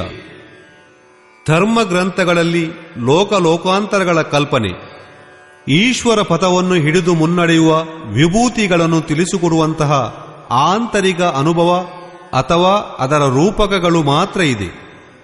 ಅಂತರಿಕ್ಷದಲ್ಲಿ ಕ್ರಿಮಿಕೀಟಗಳು ಯಾವಾಗಲೂ ಕಚ್ಚಿ ತಿನ್ನುವಂತಹ ಅಥವಾ ಕಬ್ಬಿಣದ ಕಾಗೆಗಳು ಕುಕ್ಕಿ ಕುಕ್ಕಿ ಯಾತನೆಯನ್ನೀಯುವಂತಹ ಯಾವ ಸ್ಥಾನವೂ ಇಲ್ಲ. ಅಥವಾ ಸುಂದರವಾದ ಉಪ್ಪರಿಗೆ ಮನೆಗಳಿರುವಂತಹ ಸ್ಥಾನವೂ ಇಲ್ಲ. ಅಂದರೆ ಸ್ವರ್ಗ ನರಕಗಳಾವುದೂ ಇಲ್ಲ. ದೈವೀ ಸಂಪದದಿಂದ ಕೂಡಿದವನು ದೇವತೆಯೂ, ಅಸುರೀ ಗುಣಗಳುಳ್ಳವನು ಅಸುರನೂ ಎನಿಸುವನು. ಸ್ವತಃ ಶ್ರೀಕೃಷ್ಣನ ಮಾವ ಕಂಸನು ರಾಕ್ಷಸನೂ ಬಾಣಾಸುರನೂ ದೈತ್ಯನೂ ಆಗಿದ್ದರು. ದೇವಮಾನವ ತಿರ್ಯಕ್ ಯೋನಿಗಳು ಈ ವಿಭಿನ್ನ ಲೋಕಗಳು. ಶ್ರೀಕೃಷ್ಣನ ಮತಾನುಸಾರ ಈ ಜೀವಾತ್ಮನು ಮನಸ್ಸು ಮತ್ತು ಇಂದ್ರಿಯಗಳೊಂದಿಗೆ ಜನ್ಮ ಜನ್ಮಾಂತರಗಳ ಸಂಸಾರಕ್ಕನುಗುಣವಾಗಿ ಹೊಸ ಹೊಸ ಶರೀರಗಳನ್ನು ಪಡೆಯುತ್ತಾ ಹೋಗುವುದು. ಅಮರರೆಂದು ಕರೆಸಿಕೊಳ್ಳುವ ದೇವತೆಗಳು ಸಹ ಮರಣಧರ್ಮರೇ. ಕ್ಷೀಣೇ ಪುಣ್ಯೇ ಮರ್ತ್ಯಲೋಕಂ ವಿಶಂತಿ. ಇದಕ್ಕಿಂತ ದೊಡ್ಡ ಹಾನಿ ಬೇರೇನು ತಾನೇ ಇದೆ? ಸಂಚಯಿಸಿದ ಪುಣ್ಯ ಕರ್ಮಗಳು ಸಹ ಕ್ಷೀಣಿಸಿ ಹೋಗುವುದಾದರೆ ಆ ದೇವತ್ವದಿಂದ ಏನು ಪ್ರಯೋಜನ? ದೇವಲೋಕ, ಪಶುಲೋಕ, ಕ್ರಿಮಿಕೀಟಾದಿ ಲೋಕಗಳು ಇವೆಲ್ಲವೂ ಭೋಗಲೋಕ ಮಾತ್ರ. ಮನುಷ್ಯನೋರ್ವನೇ ಕರ್ಮಗಳನ್ನು ರಚಿಸುವವನು. ಆ ಕರ್ಮಗಳ ಮುಖಾಂತರ ಅವನು ಪುನರಾವರ್ತನೆಯೇ ಇಲ್ಲದಂತಹ ಪರಮಧಾಮವನ್ನು ಪಡೆಯುವನು. ಯಥಾರ್ಥವಾದ ಕರ್ಮದಾಚರಣೆಯಿಂದ ಮನುಷ್ಯನು ದೇವತೆಯಾಗಬಹುದು, ಬ್ರಹ್ಮನ ಸ್ಥಿತಿಯನ್ನು ಮುಟ್ಟಬಹುದು. ಆದರೆ ಆತನು ಮನಸ್ಸನ್ನು ನಿರುದ್ಧಗೊಳಿಸಿ ವಿಲೀನಗೊಳಿಸದಿದ್ದರೆ ಪುನರ್ಜನ್ಮದ ಭವನೆ ಆತನಿಗೆ ತಪ್ಪಲಾರದು. ಹಾಗೆ ನಿರುದ್ಧಗೊಳಿಸಿ ವಿಲೀನ ಮಾಡಿದಾಗ ಮಾತ್ರ ಆತನು ಪರಮಾತ್ಮನನ್ನು ಸಾಕ್ಷಾತ್ಕರಿಸಿಕೊಂಡು ಪರಮಭಾವದಲ್ಲಿ ನೆಲೆಯಾಗಿ ನಿಲ್ಲಬಹುದು. ಉದಾಹರಣೆಗೆ ಉಪನಿಷತ್ತುಗಳು ಸಹ ಈ ಸತ್ಯವನ್ನು ಉದ್ಘಾಟಿಸುತ್ತವೆ. ಯದಾ ಸರ್ವೇ ಪ್ರಮುಚ್ಯಂತೆ ಕಾಮಾಯೇಸ್ಯ ಹೃದಯ ಸ್ಥಿತ ಹತ ಮರ್ತ್ಯೋಮೃತೋ ಭವತ್ಯತ್ರ ಬ್ರಹ್ಮ ಸಮಶ್ರುತೆ. ಹೃದಯದಲ್ಲಿ ತುಂಬಿಕೊಂಡ ಸಮಸ್ತ ಕಾಮನೆಗಳು ಸಮೂಲವಾಗಿ ನಾಶ ಹೊಂದಿದಾಗ ಮರಣಧರ್ಮನಾದ ಈ ಮನುಷ್ಯನು ಅಮರನಾಗುವನು. ಹಾಗೂ ಈತನು ಇಲ್ಲಿಯೇ ಈಗಲೇ ಈ ಸಂಸಾರದಲ್ಲಿ ಇದೇ ಮನುಷ್ಯ ಶರೀರದಲ್ಲಿ ಪರಬ್ರಹ್ಮವನ್ನು ಅನುಭವಕ್ಕೆ ತಂದುಕೊಂಡು ಆ ಸ್ಥಿತಿಯನ್ನು ಮುಟ್ಟಬಲ್ಲನು. ಹಾಗಾದರೆ ಬ್ರಹ್ಮನೂ ಮರಣಧರ್ಮಿಯೇ ಎಂಬ ಪ್ರಶ್ನೆ ಮೂಡುವುದು. 3ನೇ ಅಧ್ಯಾಯದಲ್ಲಿ ಯೋಗೇಶ್ವರನಾದ ಶ್ರೀಕೃಷ್ಣನು ಪ್ರಜಾಪತಿಯಾದ ಬ್ರಹ್ಮನ ಬಗ್ಗೆ ಹೀಗೆಂದು ಹೇಳುವನು: ಪ್ರಾಪ್ತಿಯ ನಂತರ ಬುದ್ಧಿಯೊಂದೇ ಯಂತ್ರ, ಇದರ ಮೂಲಕ ಪರಮಾತ್ಮನೇ ಪ್ರಕಟವಾಗುವನು. ಇಂತಹ ಮಹಾಪುರುಷರಿಂದಲೇ ಯಜ್ಞವು ರಚಿಸಲ್ಪಟ್ಟಿತು. ಆದರೆ ಇಲ್ಲಿ ಬ್ರಹ್ಮನ ಸ್ಥಿತಿಯನ್ನು ಮುಟ್ಟಿದವನು ಸಹ ಪುನರಾವೃತ್ತಿಯ ಸುಳಿಯಲ್ಲೇ ಇರುವನು ಎಂದು. ಹಾಗಾದರೆ ಯೋಗೀಶ್ವರನಾದ ಕೃಷ್ಣನು ಹೇಳಲು ಉದ್ದೇಶಿಸುವುದಾದರೂ ಏನು? ವಸ್ತುತಃ ಯಾವ ಮಹಾಪುರುಷರ ಮುಖಾಂತರ ಪರಮಾತ್ಮನೇ ವ್ಯಕ್ತವಾಗುವನೋ ಅಂತಹ ಮಹಾಪುರುಷರ ಬುದ್ಧಿಯೂ ಬ್ರಹ್ಮನಲ್ಲ. ಆದರೆ ಜನರಿಗೆ ಉಪದೇಶಿಸುವುದರಿಂದಾಗಿ, ಮನುಷ್ಯನ ಮಂಗಳಕ್ಕೆ ನಾಂದಿ ಹಾಕುವುದರಿಂದಾಗಿ ಬ್ರಹ್ಮ ಎಂದು ಕರೆಯಲಾಗುತ್ತದೆ. ಸ್ವತಃ ಅವರು ಬ್ರಹ್ಮರಲ್ಲ. ಅವರ ಬಳಿಯಲ್ಲಿ ಅವರ ಬುದ್ಧಿ ಸಹ ಉಳಿಯಲಾರದು. ಆದರೆ ಇದಕ್ಕೆ ಮುನ್ನ ಸಾಧನಾ ಕಾಲದಲ್ಲಿ ಬುದ್ಧಿಯೇ ಬ್ರಹ್ಮ.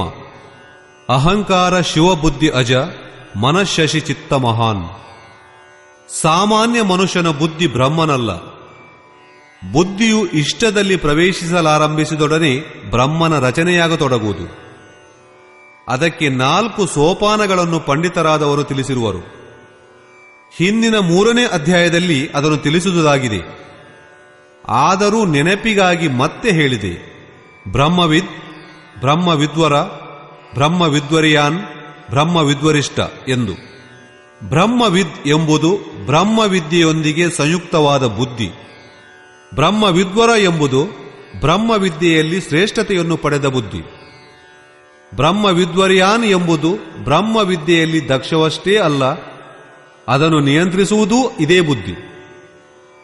ಬ್ರಹ್ಮವಿದ್ವರಿಷ್ಠವೆಂಬುದು ಬುದ್ಧಿಯ ಮತ್ತೊಂದು ಅಂಚು. ಅದರಿಂದಲೇ ಬುದ್ಧಿಯು ಪ್ರವಹಿಸುವುದು. ಅಂದರೆ ಬುದ್ಧಿಯ ಅಸ್ತಿತ್ವವಿದೆ, ಏಕೆಂದರೆ ಪ್ರವಹಿಸುವಂತೆ ಮಾಡುವ ಇಷ್ಟವು ಇನ್ನೂ ದೂರದಲ್ಲಿ ಹೊರಗಿದೆ. ಗ್ರಹಿಸುವ ಬುದ್ಧಿಯೂ ಬೇರೆಯಾಗಿದೆ, ಅದಿನ್ನೂ ಪ್ರಕೃತಿಯ ಎಲ್ಲೆ ಕಟ್ಟಿನೊಳಗೆ ಕುಳಿತಿದೆ. ಈಗ ಸ್ವಯಂ ಪ್ರಕಾಶ ಸ್ವರೂಪವಾಗಿ ಬುದ್ಧಿ ಇರುವುದೋ ಆಗ ಅದು ಜಾಗೃತ. ಸಂಪೂರ್ಣ ಭೂತಗಳು ಜಾಗೃತವಾಗುವು. ಅವಿದ್ಯೆ ಇರುವವರೆಗೆ ಪ್ರಕಾಶ, ಅಂಧಕಾರ, ಹಗಲು ರಾತ್ರಿ ಎಂದು ಕರೆಯಲಾಗುವುದು. ನೋಡೋಣ. ಬ್ರಹ್ಮ ಅಥವಾ ಬ್ರಹ್ಮವಿದ್ವೇತೃವಿನ ಶ್ರೇಣಿ, ಅದರಲ್ಲಿ ಇಷ್ಟವೂ ಪ್ರವಹಿಸುತ್ತಿರುವುದು. ಆತನಿಗೆ ಪ್ರಾಪ್ತವಾದ ಸರ್ವೋತ್ಕೃಷ್ಟ ಬುದ್ಧಿಯಲ್ಲೂ ವಿದ್ಯೆಯ ಹಗಲು ಮತ್ತು ಅವಿದ್ಯೆಯ ರಾತ್ರಿ, ಪ್ರಕಾಶ ಮತ್ತು ಅಂಧಕಾರಗಳ ಕ್ರಮಗಳು ಸೇರಿಕೊಂಡೇ ಇರುವು. ಇಲ್ಲಿಯವರೆಗೆ ಮಾಯೆ ಸಾಧಕನಲ್ಲಿ ಸಫಲವಾಗಿರುವುದು. ಪ್ರಕಾಶದಲ್ಲಿ ಅಚೇತನವಾಗಿದ್ದ ಮನವು ಸಚೇತನವಾಗುವುದು. ಆತನಿಗೆ ಲಕ್ಷ್ಯವೂ ಕಾಣತೊಡಗುವುದು. ಆದರೆ ಬುದ್ಧಿಯ ಅಂತರಾಳದಿಂದ ಅವಿದ್ಯೆಯ ರಾತ್ರಿ ಪ್ರವೇಶವಾಗುತ್ತಿದ್ದಂತೆ ಎಲ್ಲಾ ಭೂತಗಳೂ ಅಚೇತನವಾಗುವು. ಬುದ್ಧಿಯ ನಿಶ್ಚಯಿಸಲಾಗದು. ಸ್ವರೂಪದ ಕಡೆಗೆ ಮುಂದುವರಿಯುವುದು, ನಿಂತು ಹೋಗುವುದು. ಇಲ್ಲಿಯೇ ಬ್ರಹ್ಮನ ಹಗಲು ಮತ್ತು ಬ್ರಹ್ಮನ ರಾತ್ರಿ. ಹಗಲಿನ ಪ್ರಕಾಶದಲ್ಲಿ ಬುದ್ಧಿಯ ಸಾವಿರಾರು ಪ್ರವೃತ್ತಿಗಳಲ್ಲಿ ಈಶ್ವರೀಯ ಪ್ರಕಾಶವೂ ಚೆಲ್ಲುವುದು. ಅವಿದ್ಯೆಯ ರಾತ್ರಿ ಇದೇ ಸಾವಿರಾರು ಪದರುಗಳಲ್ಲಿ ಅಚೇತಾವಸ್ಥೆಯ ಕತ್ತಲು ಆವರಿಸಿಕೊಳ್ಳುವುದು. ಶುಭ ಅಶುಭಗಳು, ವಿದ್ಯೆ ಅವಿದ್ಯೆಗಳು, ಹೀಗೆ ಎರಡೂ ವಿರೋಧ ಪ್ರವೃತ್ತಿಗಳು ಶಾಂತವಾದಾಗ ಅಚೇತ ಸಚೇತಗಳು ರಾತ್ರಿಯಲ್ಲಿ ಕರಗಿ ಹೋಗುವುದು ಮತ್ತು ಹಗಲಲ್ಲಿ ಹುಟ್ಟಿಕೊಳ್ಳುವುದು. ಈ ಎರಡೂ ಪ್ರಕಾರದ ಭೂತಗಳು ಅಳಿದು ಹೋದಾಗ ಆ ಅವ್ಯಕ್ತ ಬುದ್ಧಿಗಿಂತ ಮಿಗಿಲಾದ ಶಾಶ್ವತ ಅವ್ಯಕ್ತ ಭಾವವು ದೊರೆಯುವುದು. ಅದು ಮತ್ತೆಂದಿಗೂ ನಷ್ಟವಾಗದು. ಭೂತಗಳ ಅಚೇತ ಮತ್ತು ಸಚೇತಾವಸ್ಥೆಗಳೆಂಬ ದ್ವಂದ್ವ ಸ್ಥಿತಿ ಅಳಿದಾಗಲೇ ಸನಾತನವೂ ನಿತ್ಯ ನೂತನವೂ ಆದ ಅಭಾವವು ನೆಲೆಗೊಳ್ಳುವುದು.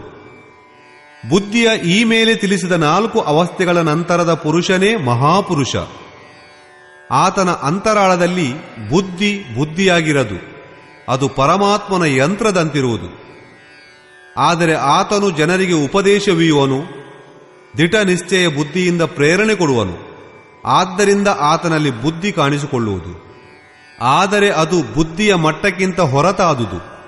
ಅದು ಪರಮ ಅವ್ಯಕ್ತ ಭಾವದಲ್ಲಿ ನೆಲೆಯೂರಿರುವುದು. ಅದಕ್ಕೆ ಪುನರ್ಜನ್ಮ ಬೇಕಿಲ್ಲ. ಆದರೆ ಈ ಅವ್ಯಕ್ತ ಸ್ಥಿತಿಗೆ ಮುನ್ನ ಅದರ ಬಳಿ ತನ್ನ ಬುದ್ಧಿ ಇರುವ ತನಕ, ತಾನು ಬ್ರಹ್ಮವಾಗಿರುವ ತನಕ ಅದು ಪುನರ್ಜನ್ಮದ ಸುಳಿಯಲ್ಲೇ ಸುತ್ತಾಡುವುದು. ಈ ತಥ್ಯಗಳ ಮೇಲೆ ಬೆಳಕು ಬೀರುತ್ತಾ ಯೋಗೇಶ್ವರನಾದ ಶ್ರೀಕೃಷ್ಣನು ಹೇಳುವನು,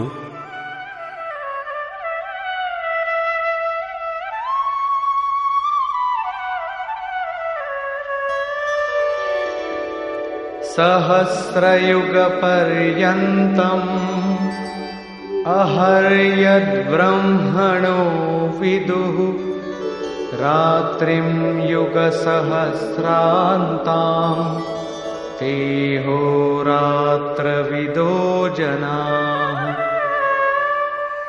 ಯಾವಾತನು 4 ಯುಗಗಳ ಬ್ರಹ್ಮನ ಹಗಲನ್ನೂ 4 ಯುಗಗಳ ಬ್ರಹ್ಮನ ರಾತ್ರಿಯನ್ನೂ ಸಾಕ್ಷಾತ್ತಾಗಿ ಬಲ್ಲರೋ ಅವರು ಮಾತ್ರ ಈ ಹಗಲು ರಾತ್ರಿಗಳೆಂಬ ಸಮಯದ ತತ್ವವನ್ನು ನಿಜವಾಗಿ ಬಲ್ಲವರಾಗಿದ್ದಾರೆ.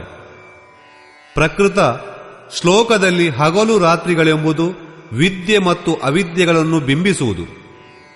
ಬ್ರಹ್ಮವಿದ್ಯೆಯಿಂದ ಕೂಡಿದ ಬುದ್ಧಿ ಬ್ರಹ್ಮನಲ್ಲ. ಪ್ರವೇಶವನ್ನೂ ಬ್ರಹ್ಮವಿದ್ವರಿಷ್ಠ ಬುದ್ಧಿ ಬ್ರಹ್ಮನಲ್ಲಿ ಪರಾಕಾಷ್ಠತೆಯನ್ನೂ ತೋರುವುದು. ವಿದ್ಯೆಯಿಂದೊಡಗೂಡಿದ ಬುದ್ಧಿಯೇ ಬ್ರಹ್ಮನ ಹಗಲು. ಏಕೆಂದರೆ ಆಗ ಅವಿದ್ಯೆಯು ಕಾರ್ಯಚಟುವಟಿಕೆಯಲ್ಲಿರುವುದು. ಆ ಹೊತ್ತಿನಲ್ಲಿ ಯೋಗಿಯಾದವನು ಬ್ರಹ್ಮನ ಕಡೆಗೆ ಮುಖ ಮಾಡಿಕೊಂಡು ಅತ್ತ ಮುಂದುವರಿಯುವನು. ಅಂತಃಕರಣದ ಸಾವಿರಾರು ಪ್ರವೃತ್ತಿಗಳಲ್ಲಿ ಈಶ್ವರಿಯ ಪ್ರಕಾಶವು ಚೆಲ್ಲತೊಡಗುವುದು. ಇದೇ ಪರಿಯಲ್ಲಿ ಅವಿದ್ಯೆಯ ನಿಶೆ ಕಾಲಿಟ್ಟಿತ್ತೆಂದರೆ ಅಂತಃಕರಣದ ಸಾವಿರಾರು ಪ್ರವೃತ್ತಿಗಳಲ್ಲಿ ಮಾಯೆಯ ದ್ವಂದ್ವ ಓಡಾಡುವುದು. ಬೆಳಕು ಕತ್ತಲೆಗಳ ಎಲ್ಲೆ ಕಟ್ಟು ಇಷ್ಟೇ. ಆ ನಂತರ ಅವಿದ್ಯೆಯೂ ಇಲ್ಲ, ವಿದ್ಯೆಯೂ ಇಲ್ಲ. ಅದು ಪರತತ್ವವಾದ ಪರಮಾತ್ಮನಾಗಿ ವಿದಿತವಾಗುವುದು.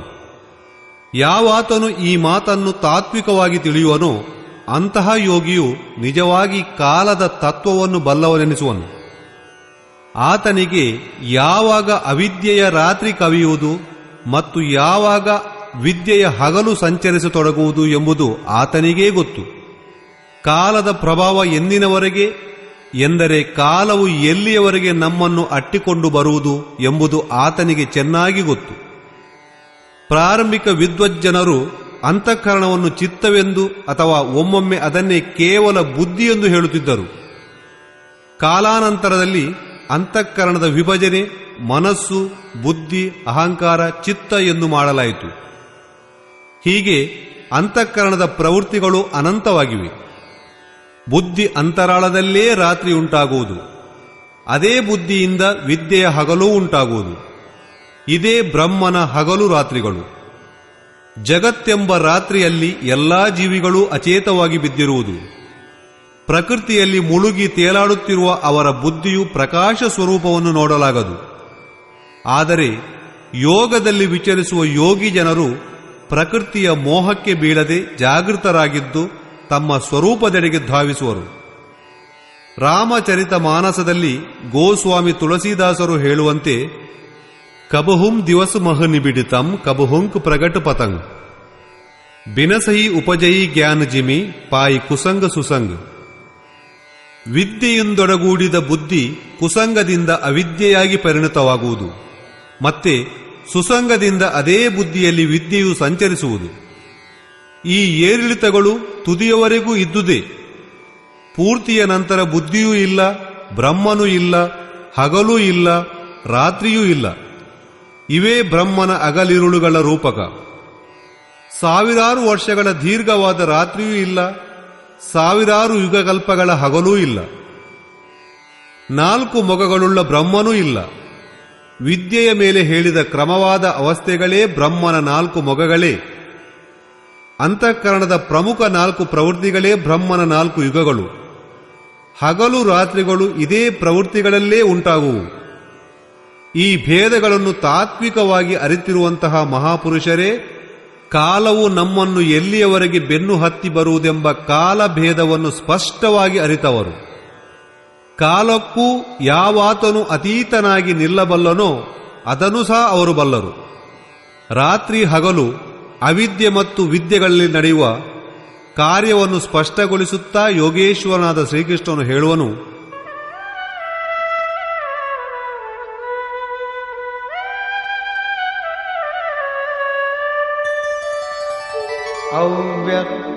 ಅವ್ಯಕ್ತಾದ್ವ್ಯಕ್ತಯಃ ಸರ್ವಾಃ ಪ್ರಭವಂತ್ಯಃ ರಾಗಮೇ ರಾತ್ರ್ಯಾಗಮೇ ಪ್ರಲೀಯಂತೆ ತತ್ರೈವಾವ್ಯಕ್ತ ಸಂಜ್ಞಕೆ. ಬ್ರಹ್ಮನು ಹಗಲನ್ನು ಪ್ರವೇಶಿಸುವ ಕಾಲದಲ್ಲಿ ಅರ್ಥಾತ್ ವಿದ್ಯೆ ಪ್ರವೇಶಿಸುವಾಗ ಎಲ್ಲಾ ಪ್ರಾಣಿಗಳು ಅವ್ಯಕ್ತ ಬುದ್ಧಿಯಲ್ಲಿ ಜಾಗೃತವಾಗುವು. ಹಾಗೂ ರಾತ್ರಿಯನ್ನು ಪ್ರವೇಶಿಸುವಾಗ ಮತ್ತೆ ಅದೇ ಅವ್ಯಕ್ತ ಅದೃಶ್ಯ ಬುದ್ಧಿಯಲ್ಲಿ ಜಾಗೃತಿಯ ಸೂಕ್ಷ್ಮ ತತ್ವಗಳು ಅಚೇತವಾಗುವು. ಆ ಜೀವಿ ಅವಿದ್ಯೆಯ ರಾತ್ರಿಯಲ್ಲಿ ಸ್ವರೂಪವನ್ನು ಸ್ಪಷ್ಟವಾಗಿ ನೋಡಲಾಗದೆ ಮರುಳಾಗುವುದು. ಆದರೆ ಅಸ್ತಿತ್ವವು ಜಾಗೃತಿ, ಮೂರ್ಛೆ ಇವೆರಡೂ ಬುದ್ಧಿಯ ಮಾಧ್ಯಮಗಳು. ಇದು ಎಲ್ಲರಲ್ಲೂ ಅವ್ಯಕ್ತವಾಗಿ ಹಬ್ಬಿ ಹರಡಿರುವುದು, ದೃಷ್ಟಿ ಗೋಚರವಾಗದು.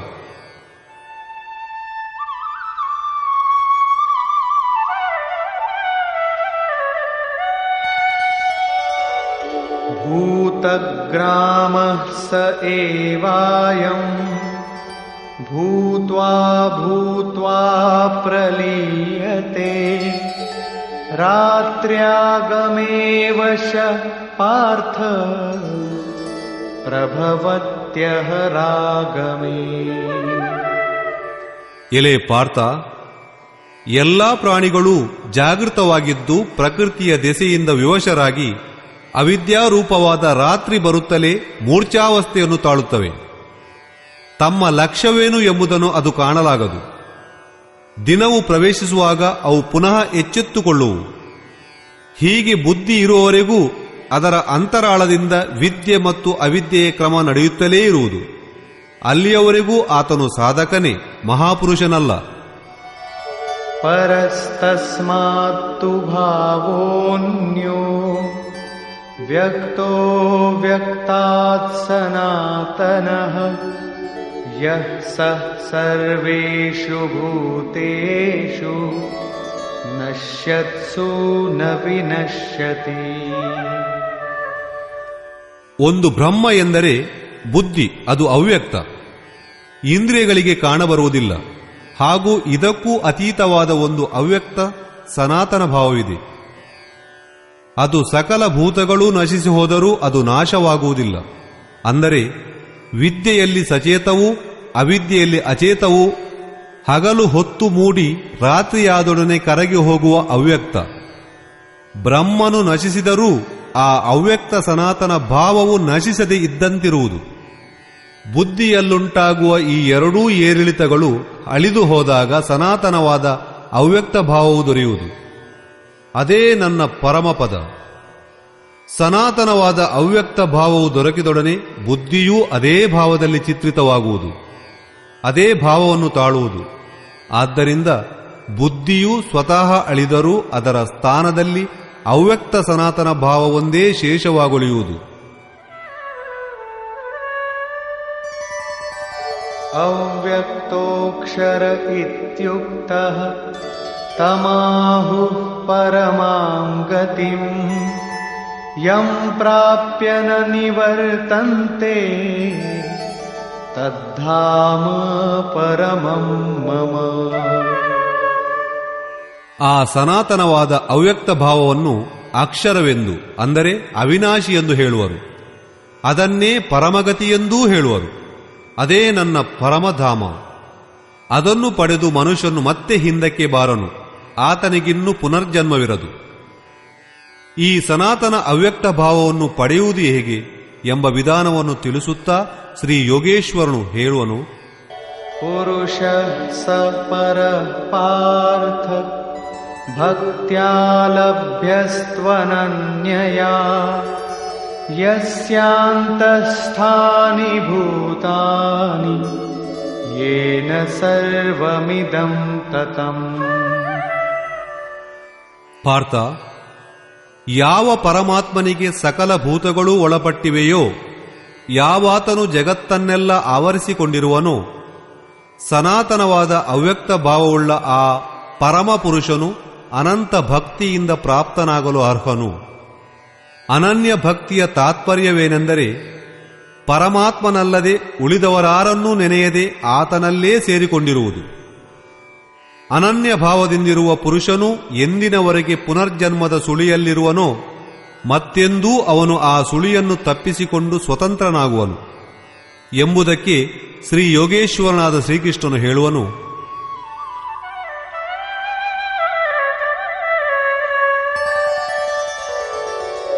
ಯತ್ರ ಕಾಲೇ ತ್ವನಾವೃತ್ತಿಂ ಆವೃತ್ತಿಂ ಚೈವ ಯೋಗಿನಃ ಪ್ರಯಾತಾ ಯಾಂತಿ ತಂ ಕಾಲಂ ವಕ್ಷ್ಯಾಮಿ ಭರತರ್ಷಭ.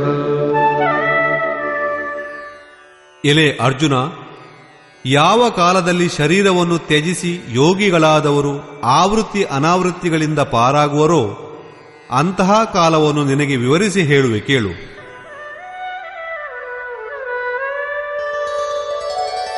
ಅಗ್ನಿರ್ಜ್ಯೋತಿರಃ ಶುಕ್ಲಃ ಷಣ್ಮಾಸಾ ಉತ್ತರಾಯಣಂ ತತ್ರ ಪ್ರಯಾತಾ ಗಚ್ಚಂತಿ ಬ್ರಹ್ಮ ಬ್ರಹ್ಮವಿದೋ ಜನಾಃ. ಶರೀರ ಸಂಬಂಧವನ್ನು ತ್ಯಜಿಸುವ ವೇಳೆಯಲ್ಲಿ ಯಾವಾತನ ಎದುರಿಗೆ ಅಗ್ನಿ, ಜಲ ಮುಂತಾದ ಜ್ಯೋತಿರ್ಮಯ ವಸ್ತುಗಳಿರುವುದೋ, ಹಗಲಿನ ಬೆಳಕು ಚೆಲ್ಲಾಡುತ್ತಿರುವುದೋ, ಸೂರ್ಯನು ಬೆಳಗುತ್ತಿರುವನೋ, ಶುಕ್ಲ ಪಕ್ಷದ ಚಂದ್ರನು ವೃದ್ಧಿಸುತ್ತಿರುವನೋ, ಉತ್ತರಾಯಣದ ಮೋಡವಿಲ್ಲದ ಸುಂದರವಾದ ಬಾನು ಹರಡಿಕೊಂಡಿರುವುದೋ, ಆ ಕಾಲದಲ್ಲಿ ಪ್ರಯಾಣ ಮಾಡುವ ಬ್ರಹ್ಮವಿದನಾದ ಯೋಗಿ ಪುನರ್ಜನ್ಮವನ್ನು ಹೊಂದಲಾರನು. ಅಗ್ನಿಯು ಬ್ರಹ್ಮತೇಜದ ದ್ಯೋತಕ, ಹಗಲು ವಿದ್ಯೆಯ ಬೆಳಗು, ಶುಕ್ಲ ಪಕ್ಷವು ನಿರ್ಮಲತೆಯ ಪ್ರತೀಕ.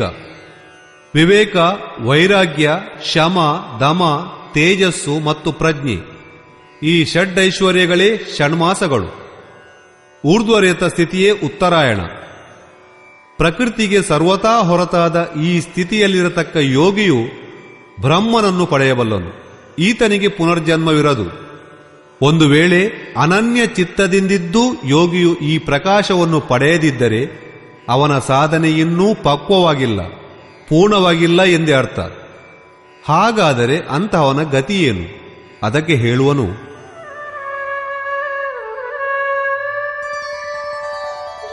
ಧೂಮೋ ರಾತ್ರಿಸ್ತಥಾ ಕೃಷ್ಣಃ ಷಣ್ಮಾಸಾ ದಕ್ಷಿಣಾಯನಂ ತತ್ರ ಚಾಂದ್ರಮಸಂ ಜ್ಯೋತಿ ಯೋಗಿ ಪ್ರಾಪ್ಯ ನಿವರ್ತತೆ.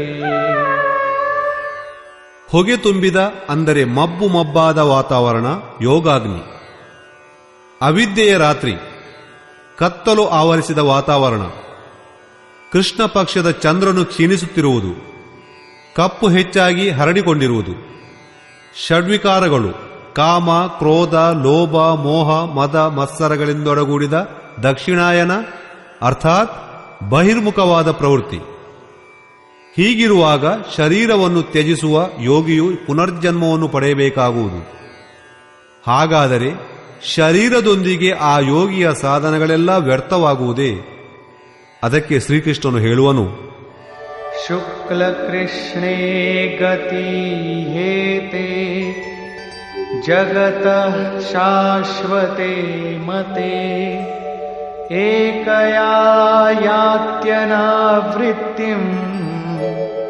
ಅನ್ಯಯಾ ವರ್ತತೆ ಪುನಃ. ಶುಕ್ಲ ಕೃಷ್ಣಗಳೆಂಬ ಕಾಲದ ನಡುವೆ ಜಗತ್ತಿನಲ್ಲಿ ಯಾವಾಗಲೂ ಇದ್ದುದೇ, ಅಂದರೆ ಸಾಧನೆಗಳು ವ್ಯರ್ಥವಾಗದು. ಒಂದು ನಡಿಗೆಯಲ್ಲಿ ಪಯಣಿಸುವವನು ಮತ್ತೆ ಹಿಂದೆ ಬಾರದ ಪರಮಗತಿಯನ್ನು ಹೊಂದುವನು. ಇನ್ನೊಂದು ಸ್ಥಿತಿಯಲ್ಲಿ, ಅಂದರೆ ಪ್ರಕಾಶವು ಕ್ಷೀಣವಾಗಿರುವಾಗ, ಮಬ್ಬುಗತ್ತಲೆ ಹರಡಿರುವಾಗ ಪಯಣಿಸುವವನು ಮತ್ತೆ ಹಿಂದೆ ಬರುವನು, ಜನ್ಮವನ್ನು ಪಡೆಯುವನು. ಪೂರ್ಣ ಪ್ರಕಾಶವು ದೊರೆಯುವವರೆಗೆ ಆತನು ಭಜನೆ ಮಾಡಬೇಕು. ಮೇಲಾಗಿ ಆತನ ಸಾಧನೆಯೇನೂ ನಾಶವಾಗದು. ಈ ಎರಡು ಗತಿಗಳು ಶಾಶ್ವತ, ಅದು ನಿಜ.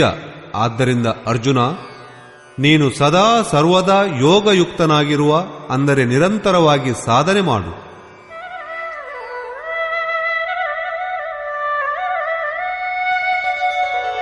ನೈತೆ ಸ್ಮೃತಿ ಪಾರ್ಥ ಜಾನನ್ ಯೋಗಿ ಮುಹ್ಯತಿ ಕಶ್ಚನ ತಸ್ಮಾತ್ ಸರ್ವೇಷು ಕಾಲೇಷು ಯೋಗಯುಕ್ತೋ ಭವಾರ್ಜುನ. ಈ ರೀತಿ ಈ ಮಾರ್ಗಗಳನ್ನರಿತು ಯಾವ ಯೋಗಿಯು ಮರುಳಾಗಿರಲಾರನು. ಪೂರ್ಣ ಪ್ರಕಾಶವನ್ನು ಪಡೆದ ನಂತರ ಬ್ರಹ್ಮನನ್ನು ಪಡೆಯಲು ಸಾಧ್ಯ ಎಂಬುದನ್ನು ಅವನು ಬಲ್ಲನು. ಕ್ಷೀಣ ಪ್ರಕಾಶವಿದ್ದರೂ ಪುನರ್ಜನ್ಮದಲ್ಲಿ ಸಾಧನೆಗೆ ನಾಶವಿಲ್ಲ ಎಂಬುದೂ ಅವನಿಗೆ ಗೊತ್ತು. ಎರಡು ಗತಿಗಳೂ ಶಾಶ್ವತವಾದುವು. ಆದ್ದರಿಂದ ಅರ್ಜುನ, ನೀನು ಸದಾ ಕಾಲದಲ್ಲಿ ಯೋಗಯುಕ್ತನಾಗಿರಬೇಕು, ಅಂದರೆ ನಿರಂತರವೂ ಸಾಧನೆ ಮಾಡಬೇಕು.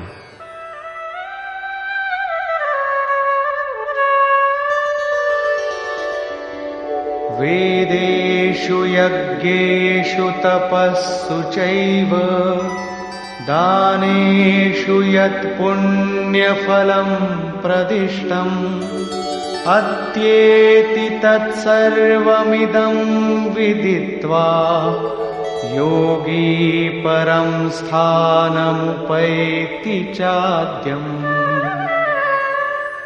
ಇದನ್ನು ಸಾಕ್ಷಾತ್ಕಾರ ಸಹಿತ ಕಂಡುಕೊಂಡು ಯೋಗಿಯು ವೇದಗಳು, ಯಜ್ಞ, ತಪಸ್ಸು, ದಾನಗಳನ್ನು ಮಾಡಿದ್ದರ ಪುಣ್ಯ ಫಲಕ್ಕಿಂತ ಮಿಗಿಲಾಗಿ ಮುಂದೋಡುವನು. ಸನಾತನವಾದ ಪರಮ ಪದವನ್ನು ಪಡೆಯುವನು. ಅವಿದಿತನಾದ ಪರಮಾತ್ಮನನ್ನು ಸಾಕ್ಷಾತ್ತಾಗಿ ಕಂಡುಕೊಳ್ಳುವುದರ ಹೆಸರೇ ವೇದ. ಈ ಅವಿದಿತ ತತ್ವವು ತಿಳಿದ ಮೇಲೆ ಇನ್ನು ಯಾರು ಯಾರನ್ನು ತಿಳಿಯುವುದಿದೆ? ಆದ್ದರಿಂದ ವಿದಿತವಾಯುದು ಎಂದ ಮೇಲೆ ತಿಳಿಯುವಾತನು ಭಿನ್ನನಾಗಿ ಉಳಿಯುವುದಿಲ್ಲ. ಯಜ್ಞವೆಂಬುದು ಅರ್ಥಾತ್ ಆರಾಧನೆ ಎಂಬುದು ಅವಶ್ಯಕವಿತ್ತು. ತತ್ವವೇ ತಿಳಿದ ಮೇಲೆ ಯಾರಿಗಾಗಿ ಆರಾಧನೆ, ಯಾರದು ಭಜನೆ? ಮನದೊಂದಿಗೆ ಇಂದ್ರಿಯಗಳನ್ನು ಲಕ್ಷ್ಯಕ್ಕೆ ಅನುರೂಪವಾಗಿ ಎರಕ ಹೊಯ್ಯುವುದೇ ತಪಸ್ಸು. ಲಕ್ಷ್ಯವೇ ದೊರೆತ ಮೇಲೆ ಯಾರ ಸಲುವಾಗಿ ತಪಸ್ಸು? ಮನೋಕಾರ್ಯಗಳಿಂದ ಸರ್ವತೋಭಾವವಾಗಿ ಸಮರ್ಪಣೆ ಮಾಡುವುದೇ ದಾನ. ಈ ಎಲ್ಲಾ ಪುಣ್ಯಫಲಗಳು ಪರಮಾತ್ಮನ ಪ್ರಾಪ್ತಿಗಾಗಿ. ಫಲವು ಈಗ ಪ್ರತ್ಯೇಕವಾಗಿಲ್ಲ. ಆದ್ದರಿಂದ ಇದಾವುದೂ ಈಗ ಬೇಕಾಗದು. ಯೋಗಿಯಾದವನು ಯಜ್ಞ, ತಪಸ್ಸು, ದಾನ ಇವುಗಳನ್ನು ಮಿಕ್ಕು ಮುಂದೆ ನಡೆಯುವನು. ಅವನು ಪರಮಪದವನ್ನು ಬಲು ಬೇಗ ಹೊಂದುವನು. ನಿಷ್ಕರ್ಷೆ: ಈ ಅಧ್ಯಾಯದಲ್ಲಿ 5 ಪ್ರಮುಖವಾದ ಬಿಂದುಗಳ ಬಗ್ಗೆ ಚರ್ಚಿಸಲಾಗಿದೆ. ಮೊಟ್ಟ ಮೊದಲು 7ನೇ ಅಧ್ಯಾಯದ ಅಂತ್ಯದಲ್ಲಿ ಯೋಗೇಶ್ವರನಾದ ಕೃಷ್ಣನ ಮುಖಾಂತರ ಬೀಜಾರೋಪಣೆ ಮಾಡಲ್ಪಟ್ಟ ಪ್ರಶ್ನೆಗಳನ್ನು ಈ ಅಧ್ಯಾಯದ ಆರಂಭದಲ್ಲಿ ಅರ್ಜುನನು 7 ಪ್ರಶ್ನೆಗಳನ್ನು ಸ್ಪಷ್ಟಪಡಿಸುವುದಕ್ಕಾಗಿ ಮಾಡುವನು. ಭಗವಾನ್, ನೀನು ಹೇಳಿದ ಬ್ರಹ್ಮ ಎಂಬುದಾವುದು? ಆ ಆಧ್ಯಾತ್ಮವೇನು? ಸಂಪೂರ್ಣ ಕರ್ಮ ಎಂಬುದೇನು? ಅಧಿದೈವ, ಅಧಿಭೂತ, ಅಧಿಯಜ್ಞಗಳಾವು? ಅಂತ್ಯಕಾಲದಲ್ಲಿ ನೀನು ಅರಿವಿಗೆ ಹೇಗೆ ಗೋಚರನಾಗುವೆ? ಮತ್ತೆಂದೂ ವಿಸ್ಮೃತಿಯಾಗದಂತೆ ಹೇಗಿರುವೆ? ಯೋಗೀಶ್ವರನಾದ ಶ್ರೀಕೃಷ್ಣನು ಹೇಳುವನು, ಯಾವುದಕ್ಕೆ ವಿನಾಶವಿಲ್ಲವೋ ಅದೇ ಬ್ರಹ್ಮ. ಸ್ವಯಂ ಅನ್ನು ಉಪಲಬ್ಧಿ ಮಾಡಿಕೊಳ್ಳುವ ಪರಮಭಾವವೇ ಅಧ್ಯಾತ್ಮ. ಅದರಿಂದ ಜೀವವು ಮಾಯೆಯ ಅಧಿಪತ್ಯದಿಂದ ಬಿಡುಗಡೆ ಹೊಂದಿ ಆತ್ಮನ ಅಧೀನಕ್ಕೆ ಒಳಪಡುವುದು. ಇದೇ ಅಧ್ಯಾತ್ಮ. ಶುಭಾಶುಭಗಳೆಂದು ಭೂತಗಳಲ್ಲಿ ಮೂಡುವ ಮತ್ತು ಸುಸಂಸ್ಕಾರ, ಕುಸಂಸ್ಕಾರಗಳನ್ನು ಹುಟ್ಟಿಸುವ ಭಾವಗಳು ನಿಂತು ಹೋಗಿ ವಿಸರ್ಗ ಪೂರ್ತಿ ಅಳೆಯುವುದೇ ಕರ್ಮಗಳ ಪರಿಪೂರ್ಣತೆ. ನಂತರ ಕರ್ಮವನ್ನಾಚರಿಸುವ ಅಗತ್ಯವಿಲ್ಲ. ಕರ್ಮವು ಎಂತಹುದೆಂದರೆ ಅದು ಸಂಸ್ಕಾರಗಳ ಉದ್ಗಮ ಸ್ಥಾನವನ್ನೇ ಬತ್ತಿಸಿಬಿಡುವುದು. ಇದೇ ರೀತಿ ಕ್ಷರಭಾವವೆಂಬುದು ಅಧಿಭೂತವಾದುದು, ಅಂದರೆ ನಾಶವಾಗತಕ್ಕವುಗಳೇ ಭೂತಗಳ ಹುಟ್ಟಿಗೆ ಮಾಧ್ಯಮ. ಅವೇ ಭೂತಗಳ ಅಧಿಷ್ಠಾತಗಳು. ಪರಮಪುರುಷನೇ ಅಧಿದೈವ. ಅದರಲ್ಲಿ ದೈವೀ ಸಂಪತ್ತು ವಿಲೀನವಾಗುವುದು. ಈ ಶರೀರದಲ್ಲಿ ಅಧಿಯಜ್ಞ ನಾನೇ ಆಗಿರುವೆ, ಅಂದರೆ ಯಜ್ಞಗಳೆಲ್ಲವೂ ಯಾವುದರಲ್ಲಿ ವಿಲಯವಾಗುವುದೋ ಅದೇ ನಾನು. ಯಜ್ಞದ ಅಧಿಷ್ಠಾತ ನಾನು. ಅವನು ನನ್ನನ್ನೇ ಪಡೆಯುವನು, ಅರ್ಥಾತ್ ಶ್ರೀಕೃಷ್ಣನು ಓರ್ವ ಯೋಗಿ. ಅಧಿಯಜ್ಞವೆಂಬುದು ಈ ಶರೀರದಲ್ಲೇ ಇರುವ ಒಬ್ಬಾನೊಬ್ಬ ಪುರುಷ, ಹೊರಗೆ ಇರತಕ್ಕವನಲ್ಲ. ಕಡೆಯ ಪ್ರಶ್ನೆ: ಅಂತ್ಯಕಾಲದಲ್ಲಿ ನೀನು ಹೇಗೆ ಅರಿವಿಗೆ ಬರುವೆ? ಆತನೆಂದನು, ಯಾವಾತನು ನನ್ನನ್ನು ನಿರಂತರವೂ ಭಜಿಸುವನೋ, ಅರೆಗಳಿಗೆಯಾಗಲಿ ವಿಷಯಗಳ ವಸ್ತುಗಳ ಕಡೆಗೆ ಯಾವಾತನು ಗಮನವೀಯುವುದಿಲ್ಲವೋ, ಅವುಗಳ ಯೋಚನೆಯನ್ನೇ ಕೈಬಿಟ್ಟು ತನ್ನ ಶರೀರ ಸಂಬಂಧವನ್ನು ತ್ಯಜಿಸುವನೋ, ಅವನು ನನ್ನ ಸಾಕ್ಷಾತ್ ಸ್ವರೂಪವನ್ನೇ ಪಡೆಯುವನು. ಅಂತ್ಯಕಾಲದಲ್ಲಿ ಸಹ ಅವನು ಪಡೆಯುವುದೇ ಅದನ್ನೇ. ಶರೀರದ ಮೃತ್ಯುವಿನ ನಂತರ ಈ ಉಪಲಬ್ಧಿ ಉಂಟಾಗುವುದೆಂದಲ್ಲ. ಮರಣಾನಂತರವೇ ಸಿಕ್ಕುವಂತಿದ್ದರೆ ಶ್ರೀಕೃಷ್ಣನು ಪೂರ್ಣನಾಗುತ್ತಿರಲಿಲ್ಲ. ಅನೇಕಾನೇಕ ಜನ್ಮಗಳಿಂದ ಶ್ರಮಿಸುತ್ತಾ ಮುನ್ನಡೆದು ಪಡೆಯುವ ಜ್ಞಾನಿಗೆ ಪರಮಾತ್ಮನ ಸ್ವರೂಪವಾಗಲು ಶಕ್ಯವಿರಲಿಲ್ಲ. ಮನಸ್ಸನ್ನು ಸರ್ವತಾ ವಿರೋಧಿಸುವುದು ಅಥವಾ ನಿರುದ್ಧ ಮನಸ್ಸಿನ ವಿಲಯವೇ ಅಂತಕಾಲ. ಅಲ್ಲಿ ಶರೀರವನ್ನು ಉತ್ಪತ್ತಿ ಮಾಡುವ ಮಾಧ್ಯಮವೂ ಶಾಂತವಾಗುವುದು. ಆ ಸಮಯದಲ್ಲಿ ಆತನು ಪರಮಭಾವದಲ್ಲಿ ಪ್ರವಿಷ್ಟನಾಗುವನು. ಅವನಿಗೆ ಪುನರ್ಜನ್ಮವಿರದು. ಈ ಪ್ರಾಪ್ತಿಗಾಗಿ ಆತನು ಸ್ಮರಣೆಯ ವಿಧಾನವನ್ನು ಗೊತ್ತು ಮಾಡಿದನು. ಅರ್ಜುನ, ನಿರಂತರವಾಗಿ ನನ್ನನ್ನು ಸ್ಮರಿಸು, ಯುದ್ಧ ಮಾಡು, ಎರಡೂ ಹೇಗೆ ಸಾಧ್ಯ? ಬಾಯಲ್ಲಿ ಜೈಗೋಪಾಲ್ ಅಥವಾ ಹರೇ ಕೃಷ್ಣ ಎಂದು ಹೇಳುತ್ತೀರಿ, ನಿಮ್ಮ ಲಾಠಿಯನ್ನು ತಿರುತ್ತೀರಿ. ಯೋಗಾಧಾರಣೆಯಲ್ಲಿ ಸ್ಥಿರವಾಗಿದ್ದು ನನ್ನ ವಿನಃ ಬೇರಾವುದನ್ನೂ ನೆನಪಿಸಿಕೊಳ್ಳದೆ ನಿರಂತರವಾಗಿ ಸ್ಮರಣೆ ಮಾಡುತ್ತಿರಬೇಕು ಎಂದು ಸ್ಮರಣದ ವಿಷಯವನ್ನು ಸ್ಪಷ್ಟಗೊಳಿಸುವನು. ಸ್ಮರಣೆಯು ಇಷ್ಟು ಸೂಕ್ಷ್ಮವಾದುದಾದರೆ ಯುದ್ಧವನ್ನು ಮಾಡುವರಾರು? ಈ ಪುಸ್ತಕವೇ ದೇವರು ಎಂದು ಭಾವಿಸಿ ಇದರ ಅಕ್ಕಪಕ್ಕದಲ್ಲಿ ಹಿಂದೆ ಮುಂದೆ ಕುಳಿತಿರುವ ಜನ ಅಥವಾ ವಸ್ತುಗಳು ನಮ್ಮ ಮನಸ್ಸಿಗೂ ಬರಬಾರದು, ಕಣ್ಣಿಗೂ ಕಾಣಕೂಡದು. ಹಾಗಿದ್ದರೆ ಮಾತ್ರ ಸ್ಮರಣೆ, ಅಲ್ಲವೆಂದರೆ ಅದು ಸ್ಮರಣೆಯಲ್ಲ. ಎಂದರೆ ಇಂತಹ ಸ್ಮರಣೆಯಲ್ಲಿ ಯುದ್ಧ ಹೇಗೆ ಸಾಧ್ಯ? ವಾಸ್ತವವಾಗಿ ಈ ರೀತಿ ನಿರಂತರ ಸ್ಮರಣೆಯಲ್ಲಿ ಪ್ರವೃತ್ತರಾಗಿದ್ದಾಗಲೇ ಯುದ್ಧದ ಸ್ಪಷ್ಟ ಸ್ವರೂಪವು ನಿಮ್ಮೆದುರಿಗೆ ಬರುವುದು. ಆ ಸಮಯದಲ್ಲಿ ಮಾಯಾ ಪ್ರವೃತ್ತಿಗಳು ಅಡ್ಡ ಬಂದು ನಿಲ್ಲುವು. ರಾಗ, ದ್ವೇಷ, ಕಾಮ, ಕ್ರೋಧಾದಿಗಳು ದುರ್ಜಯವಾದ ಶತ್ರುಗಳು. ಈ ಶತ್ರುಗಳು ಸ್ಮರಣೆಗೆ ಎಡೆಗೊಡುವುದಿಲ್ಲ. ಅವುಗಳಿಂದ ಪಾರುಗಾಣಲು ಯುದ್ಧವನ್ನೇ ಮಾಡಬೇಕು. ಈ ಶತ್ರುಗಳೆಲ್ಲ ಮಡಿದ ನಂತರವೇ ವ್ಯಕ್ತಿಗೆ ಪರಮಗತಿ ಪಡೆಯಲು ಸಾಧ್ಯ. ಈ ಪರಮಗತಿಯನ್ನು ಪಡೆಯಲು ಅರ್ಜುನ, ನೀನು ಓಂಕಾರದ ಜಪವನ್ನು, ನನ್ನ ಧ್ಯಾನವನ್ನು ಮಾಡುತ್ತಿರು. ಅರ್ಥಾತ್ ಶ್ರೀಕೃಷ್ಣನು ಓರ್ವ ಯೋಗಿ. ನಾಮ ಮತ್ತು ರೂಪಗಳು ಆರಾಧನೆಯ ಕೈಗೊಂಚಲಿನಂತೆ. ಪುನರ್ಜನ್ಮವೇನೆಂಬ ಪ್ರಶ್ನೆಯನ್ನು ಯೋಗೇಶ್ವರನಾದ ಶ್ರೀಕೃಷ್ಣನು ಬಿಡಿಸಿ ಹೇಳುವನು. ಪುನರ್ಜನ್ಮದಲ್ಲಿ ಯಾರು ಯಾರು ಬರುವರು? ಬ್ರಹ್ಮನಿಂದ ಹಿಡಿದು ಯಾವನ್ಮಾತ್ರ ಜಗತ್ತು ಪುನರಾವೃತ್ತಿಯಾಗುತ್ತಾ ಬರುವುದೋ, ಇದೆಲ್ಲವೂ ಮುಗಿದ ನಂತರ ನನ್ನ ಪರಮ ಅವ್ಯಕ್ತ ಭಾವವು ಹಾಗೂ ಅದರಲ್ಲಿಯ ಸ್ಥಿತಿ, ನೆಲೆ ಇದು ಮಾತ್ರ ಸಮಾಪ್ತವಾಗದು. ಹೀಗೆ ಯೋಗ ಪ್ರವೃತ್ತನಾದ ಪುರುಷನಿಗೆ ಎರಡು ಗತಿಗಳು. ಯಾವಾತನು ಪೂರ್ಣ ಪ್ರಕಾಶವನ್ನು ಪಡೆದು ಷಡ್ಐಶ್ವರ್ಯ ಸಂಪನ್ನವಾಗಿ ಊರ್ಧ್ವಮುಖವಾದ ತೇಜವನ್ನು ಪಡೆದು ಯಾವುದೊಂದೂ ಕುಂದುಕೊರತೆಗಳಿಲ್ಲದಂತೆ ನಿಶ್ಚಿಂತವಾಗಿ ಪರಮಗತಿಯನ್ನು ಪಡೆಯುವನು. ಆದರೆ ಈ ಯೋಗಿಯಲ್ಲಿ ಕೊಂಚವಾದರೂ ಕಡಿಮೆ ಇದ್ದಲ್ಲಿ ಅವನ ಗತಿಯು ಕೃಷ್ಣ ಪಕ್ಷದ ಚಂದ್ರನಂತೆ ಕ್ಷೀಣತೆಯ ಕಡೆಗೆ ಹೋಗುವುದು. ಇಂತಹ ಸ್ಥಿತಿಯಲ್ಲೇ ಶರೀರವನ್ನು ತ್ಯಜಿಸುವ ಯೋಗಿಯು ಪುನರ್ಜನ್ಮಕ್ಕೆ ಒಳಗಾಗುವನು. ಸಾಮಾನ್ಯ ಜೀವಿಯಂತೆಯೇನೂ ಅವನು ಜನ್ಮ ಮರಣಗಳ ಸುಳಿಗೆ ಸಿಕ್ಕಿ ಬೀಳುವುದಿಲ್ಲ. ಮತ್ತೆ ಜನ್ಮ ಪಡೆದು ಮುಂದಿನ ಸಾಧನೆಯನ್ನು ಪೂರ್ಣಗೊಳಿಸುವನು. ಈ ರೀತಿ ಮುಂದಿನ ಜನ್ಮದಲ್ಲಿ ಅದೇ ಕ್ರಿಯೆಯನ್ನು ಮಾಡುತ್ತಾ ಪರಮಧಾಮ ಎಂಬಲ್ಲಿಗೆ ಸೇರುವನು. ಮೊದಲೇ ಶ್ರೀಕೃಷ್ಣನು ಇದನ್ನು ಸ್ವಲ್ಪ ಮಾತ್ರ ಸಾಧಿಸಿದರೂ ಅದು ಜನ್ಮ ಮರಣಗಳ ಮಹಾಭಯದಿಂದ ನಮ್ಮನ್ನು ಉದ್ಧರಿಸುವುದು. ಈ ಎರಡೂ ಮಾರ್ಗಗಳು ಶಾಶ್ವತವಾದವುಗಳು ಹಾಗೂ ಅಳಿಸಲಾರದಂಥವು ಎಂದು ತಿಳಿದುಕೊಂಡು ಯಾರೊಬ್ಬರೂ ಯೋಗದಿಂದ ವಿಚಲಿತರಾಗರು.